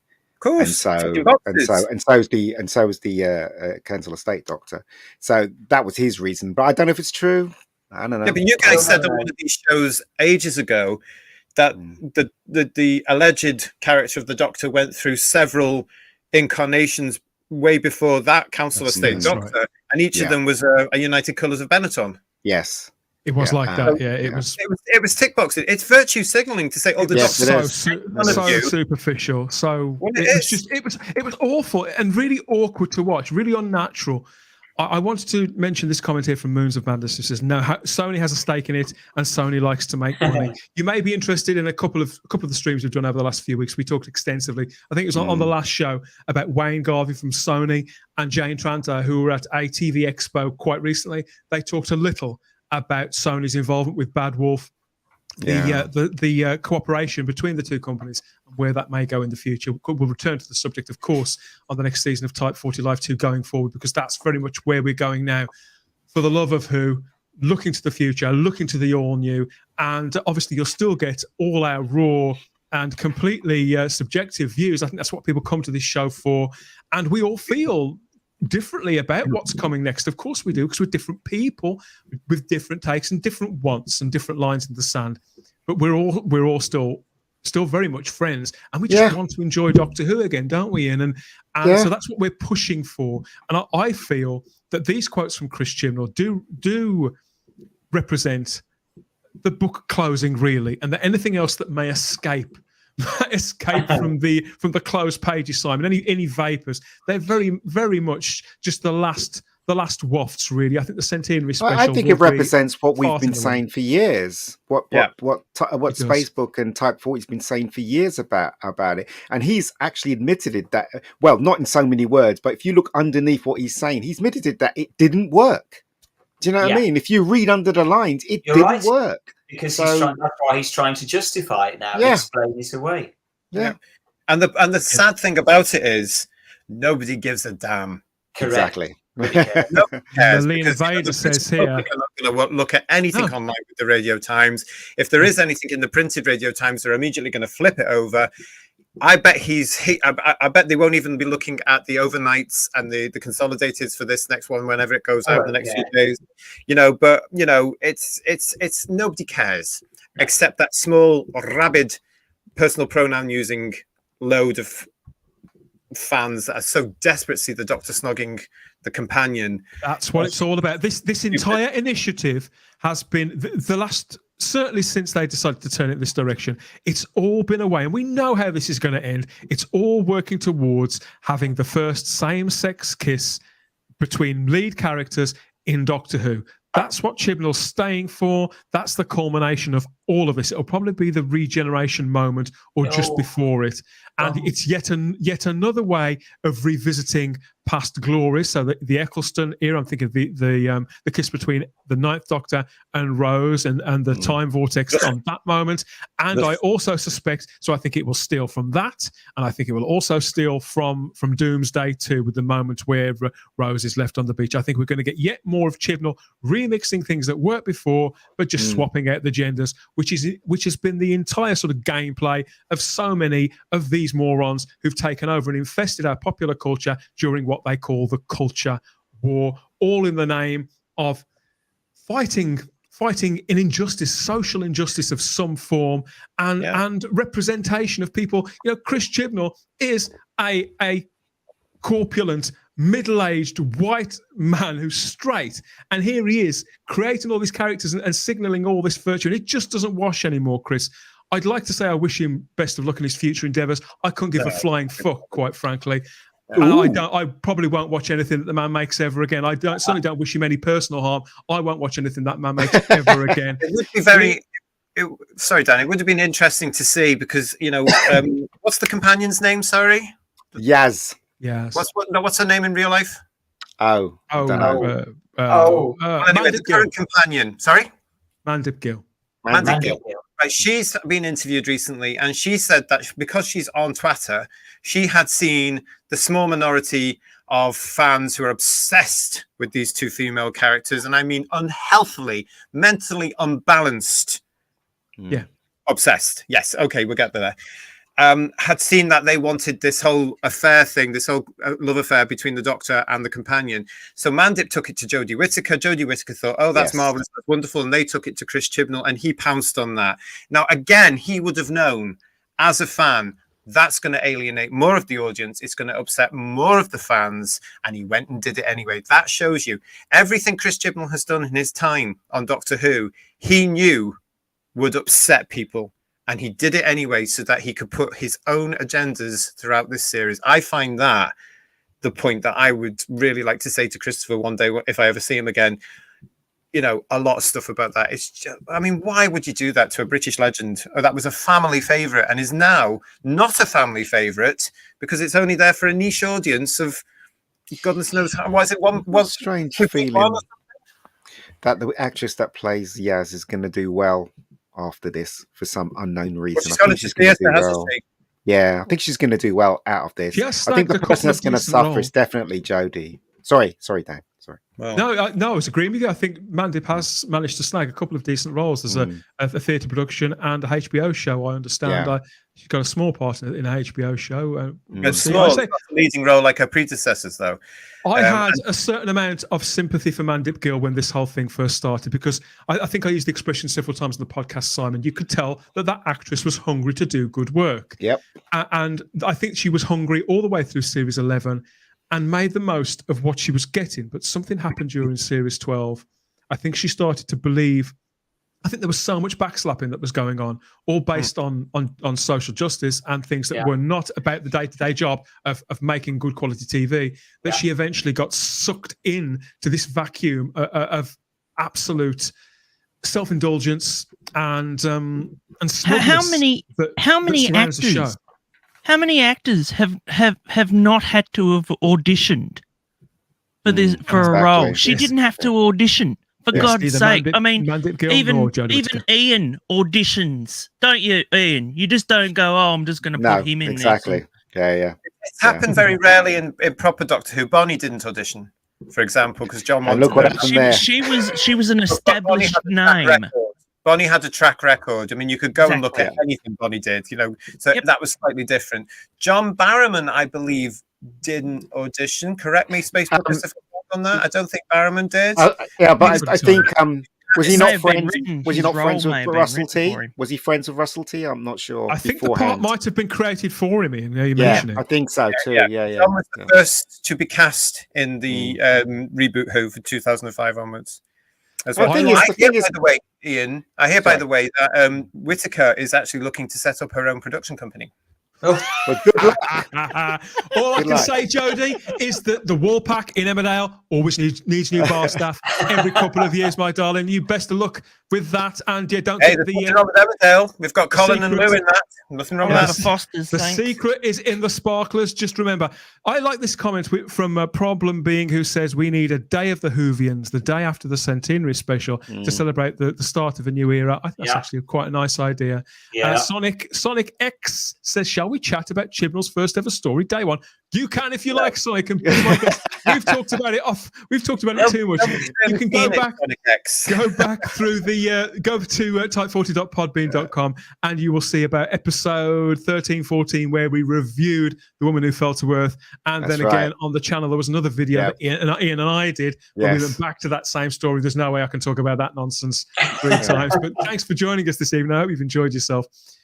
So I see this as very much the closing out of something, and don't let the door hit you on the way out and all that kind of thing. But we do have a quote here. One more thing that Chris Chibnall said, which is about Russell T Davies, and for him to coming back to the show. This is in direct relation to the fact that he's taking the show creatively back, and he said for him to have incredible ideas and passion for it, to want to take it forward again, that's fab. Who says fab nowadays, Chris? Come on. Nobody has a greater love for Doctor Who. And do you know what? And wherever we are though, JT, because I know that we've got our feelings about the return of Russell T Davies. Some of us are happier than others. Some of us have more faith in Russell than others in 2022. But he does love this show, doesn't he? And so that at least is a kind of white pill. No, not at all. He understands Doctor Who. No, I don't think so. I love Doctor Who. I could write it. I could produce it. I honestly could. I genuinely believe it. And I could certainly do a much better job than Chibnall. I also think anyone can. I could certainly believe I've done a better job than Chibnall. I reckon I could do a better job than some of what Russell did originally. Because with me, you would get proper Doctor Who. You wouldn't get all that soap element. You wouldn't get all that romance element, which has led us to where we are today. No, Ian, that has led us to where we are today. Well, there's a direct line. It has mutated into this whole nonsense and madness that we're seeing today from the likes of all these lesbians on Twitter. It's nonsense. So get rid of all that. So I don't think that qualifies you for. And as Simon said before as well, you don't need a fan to produce Doctor Who. You just need somebody who knows the television and knows a good story and can tell a good story. Get on with it. But what I think is sad about that is for Chibnall to say that quote. That's very sad because he should have had a proper love for Doctor Who. And I do like Jay. I do like his run. Russell T's run, and I did like the other showrunners. I can't. My brain's gone. Moffat's run. Moffat. I did like some of them, but you're right, JT. There are certain things that they did that actually changed the course of what we've got now. But there were a lot of great episodes that those two showrunners created, and I take my hat off to them because I think they did. In other words, they did good for Doctor Who. Fundamentally, they got the Doctor right. Yes, they did. Yes. Apart from the human attributes, because the Doctor... I don't mind it. They just took it in the wrong He's not road. human, Ian. He's a Time Lord. He's an alien. Capaldi understood that and insisted on certain elements. and Capaldi nailed it. If Capaldi had proper scripts and even shorter episodes of 30 minutes each, which is what I would like to see in the next version, in the all-new Who, weekly or twice weekly at 30 minutes each. Possible. Capaldi would have shone, because he was more like the proper Doctor from Doctor Who than his immediate predecessors, because he's a fan and he understood it. And if anybody had love for Doctor Who, it was Capaldi. It's a shame that he got booted out. Let's face it, he got booted out. We've got a comment here. We do strongly believe that here at Type 40 Live. There's certainly been things that we've had, and as time goes on too, we hear it. That's not lessening. In fact, we're hearing it more and more and more. And I think it could only be a matter of time before, as kind as as professional as he is, Peter Capaldi may speak about it one day, because it's quite clear that something went on there. But for him to say he wouldn't come back for any possible 60th anniversary or beyond. It's odd. We've got a comment here from Melina Vader who says, I can write Doctor Who. I'd bring back Peter Capaldi and I'd write myself in as his Excellent. We've got a story here from Darren Bradley who says, London Comic Con demonstrated what's left of the current state of the fan base, JT. So this is very much what you were saying. No one over the age of 39, no mums and dads with their children, no diverse ethnicity, only the 16 to 25-year-old Twitter mob. Yeah. all from the same cult religion, the personal pronoun alleged activist law, who actually make me sick I was an activist when I was younger, but I was a proper activist because we had things to fight against. They introduced all the stuff they're fighting against. It's just nonsense.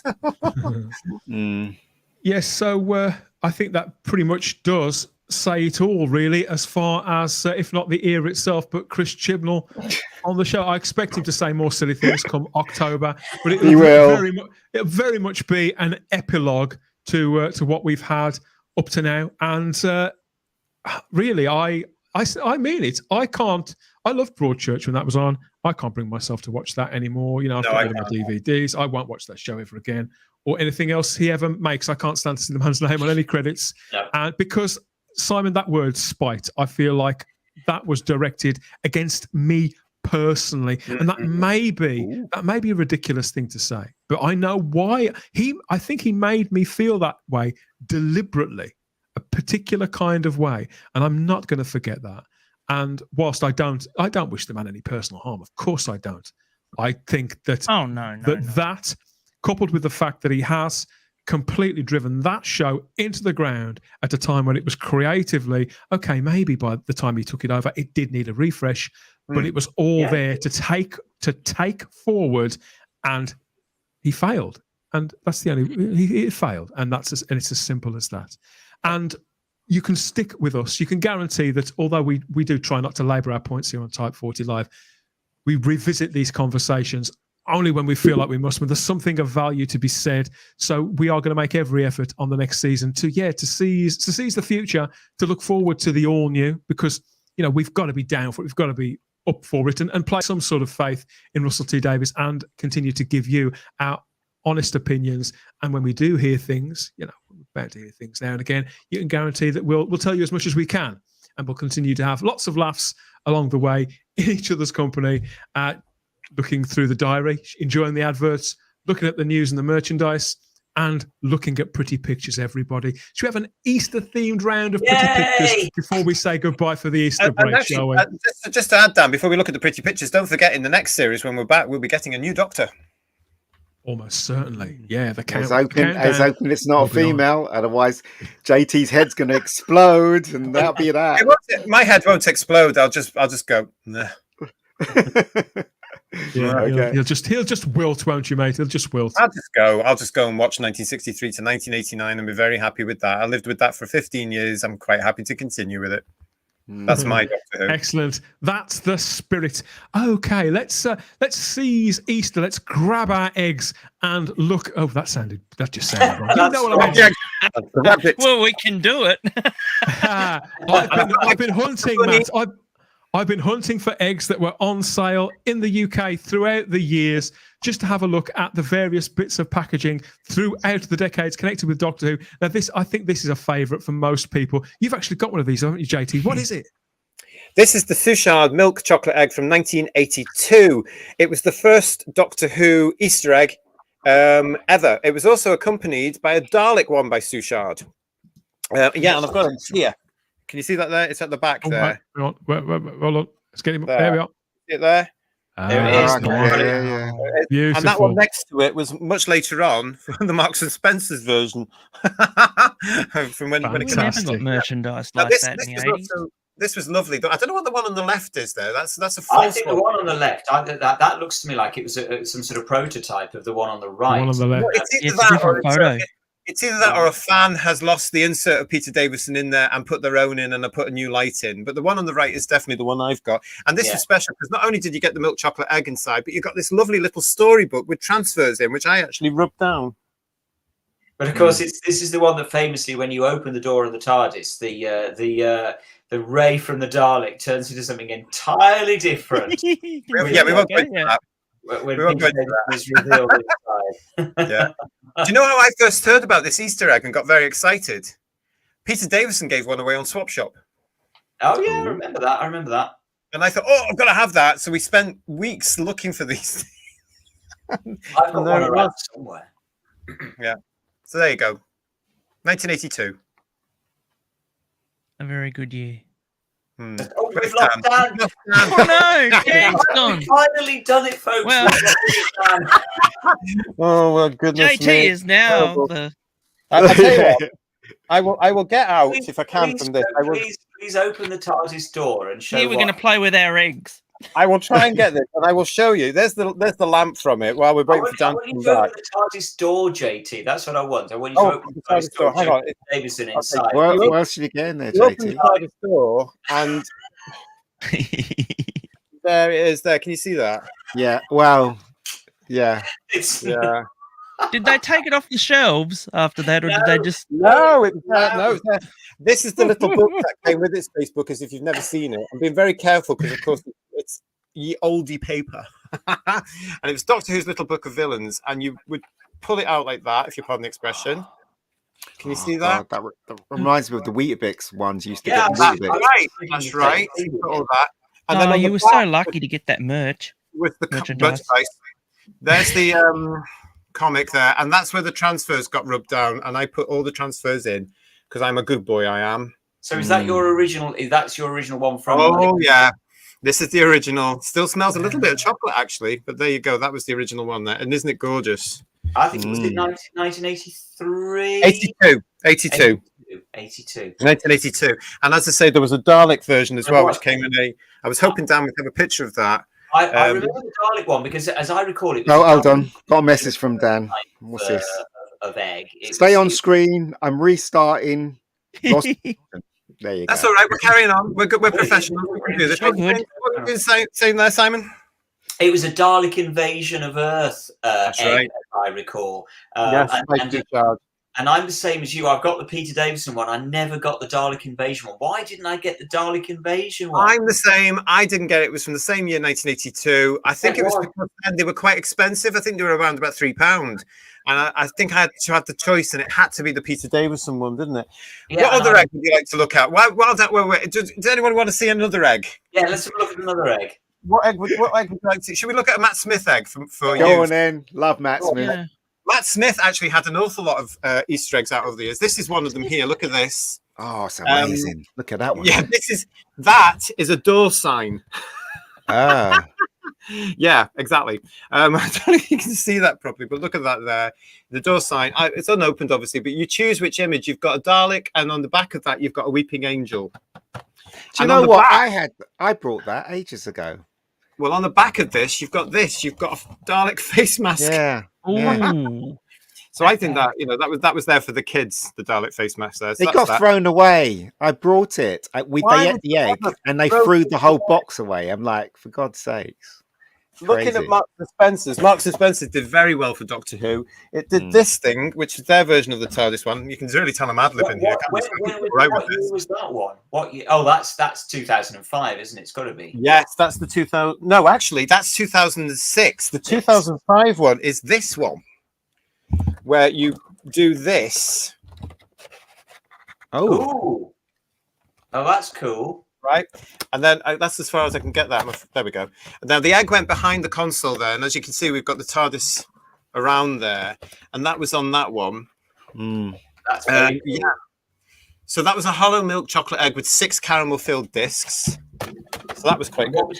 So what was 2006? Was that different then? This one was.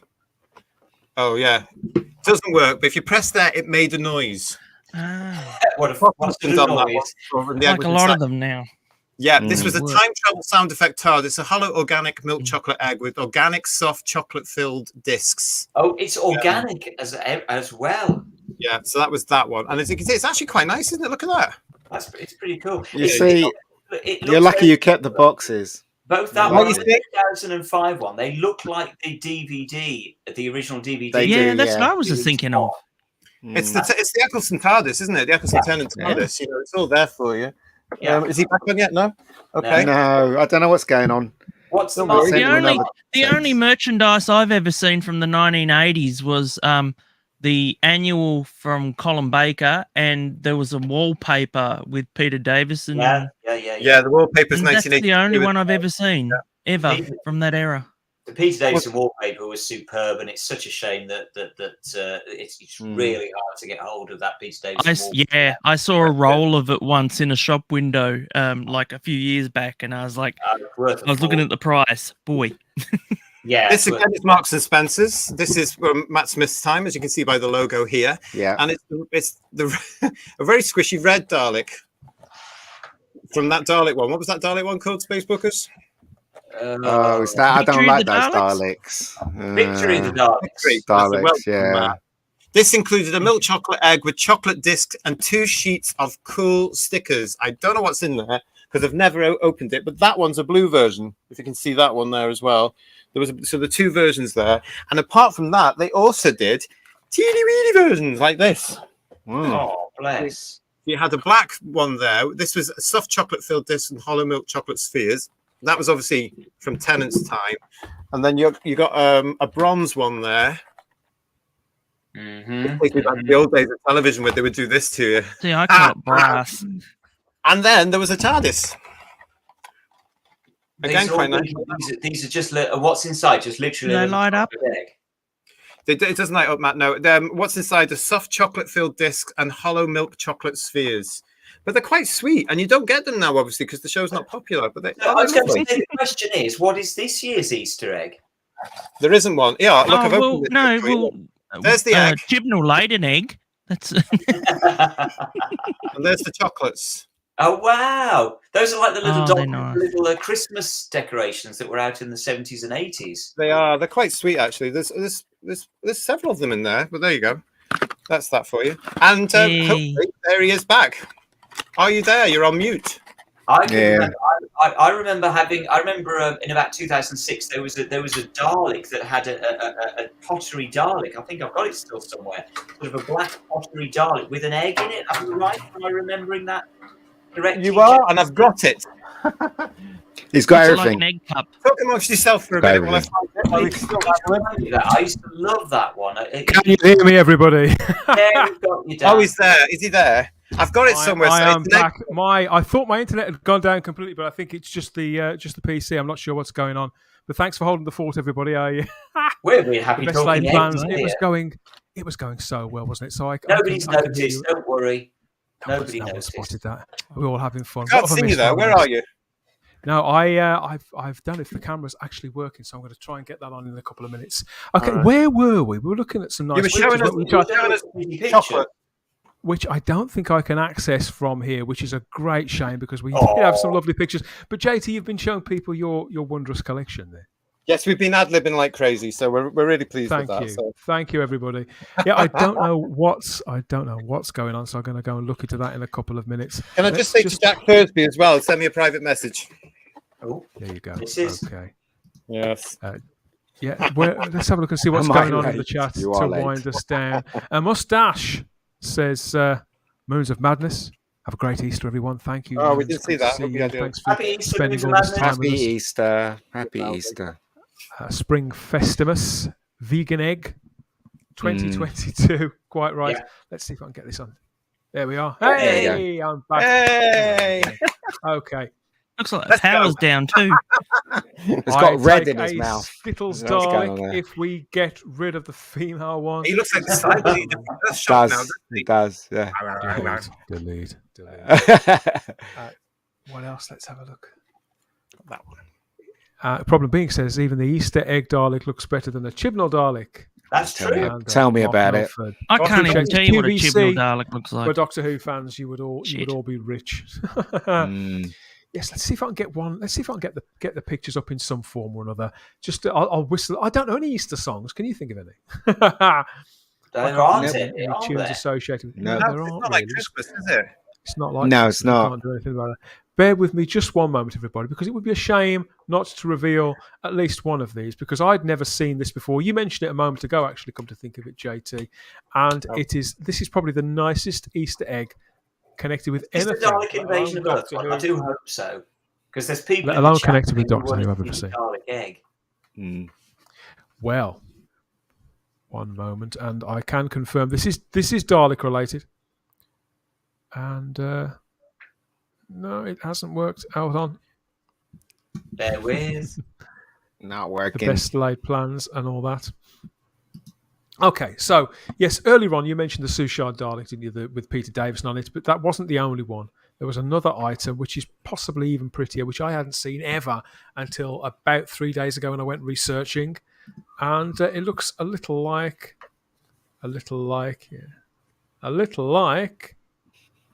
this. There it is. Hey! Go on. Invasion of the Daleks, completely new to me with Dalek game, JT.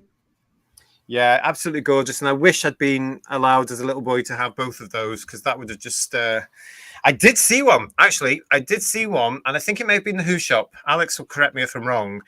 No, it might not be. Oh, it might have been a collector's fair, but it was a hell of a price. It was about £40. Yeah, it will be, because I mean that was the rarer of the two. It Easter was, eggs. yes, it Simply was. because people didn't buy the Dalek one. They bought as you say, the Peter Davison one and the one that's in the shape of a TARDIS, and of course they did. Oh, look at that! I've never seen that picture. That's lovely the way it looked. Yeah. That's It looks fantastic. so bright white as well. I gather that's not a reprint either. That's an original item because there's a barcode and it looks like a sticker at the very base of it there, Simon, with 190 grams written on it. Yeah, Do you know when you see things like that, I get quite ill. I really remember seeing them in the shops, and it was just again, we're going back to Peter Davison. It was an exciting time to be a Doctor Who fan, and it was popular, and that's why it got. I mean, can you imagine 2 Easter eggs that year for 1982? And just to point out that Sushard as well was a very popular high end chocolate. It's high. Sushard is high end chocolate. It's not Cadbury's. Earth. So that would have been available in somewhere like Beatty's, maybe one of the big Waitrose, definitely Waitrose. So we do hope that you've had some memories stirred then, apart from the gremlins in the works there. We hope that's put you in the mood for a nice Easter, a chocolatey Easter, a fluffy bunny rabbit Easter, and plenty of treats for you and yours at home, and whatever you have on the TV, whether it's Legend of the Sea Devils this coming Sunday or some classic Doctor Who on DVD or Blu-ray. Enjoy whatever you enjoy with our blessing. We'll be back with more Type 40 Live soon. Happy Easter. For a fifth Watch out for our specials, Facebookers. Yeah, we've got lots of special things Happy Easter, in the pipeline, everyone. and we'll hit you with the dates as soon as we know them. But in the meantime, please like the video, subscribe to the channel, because that way you'll find out as quick as it's possible to find out I don't have one of anything from those. us. You'll get it And you're not right away. raise the prices to get them over to Australia, I tell you.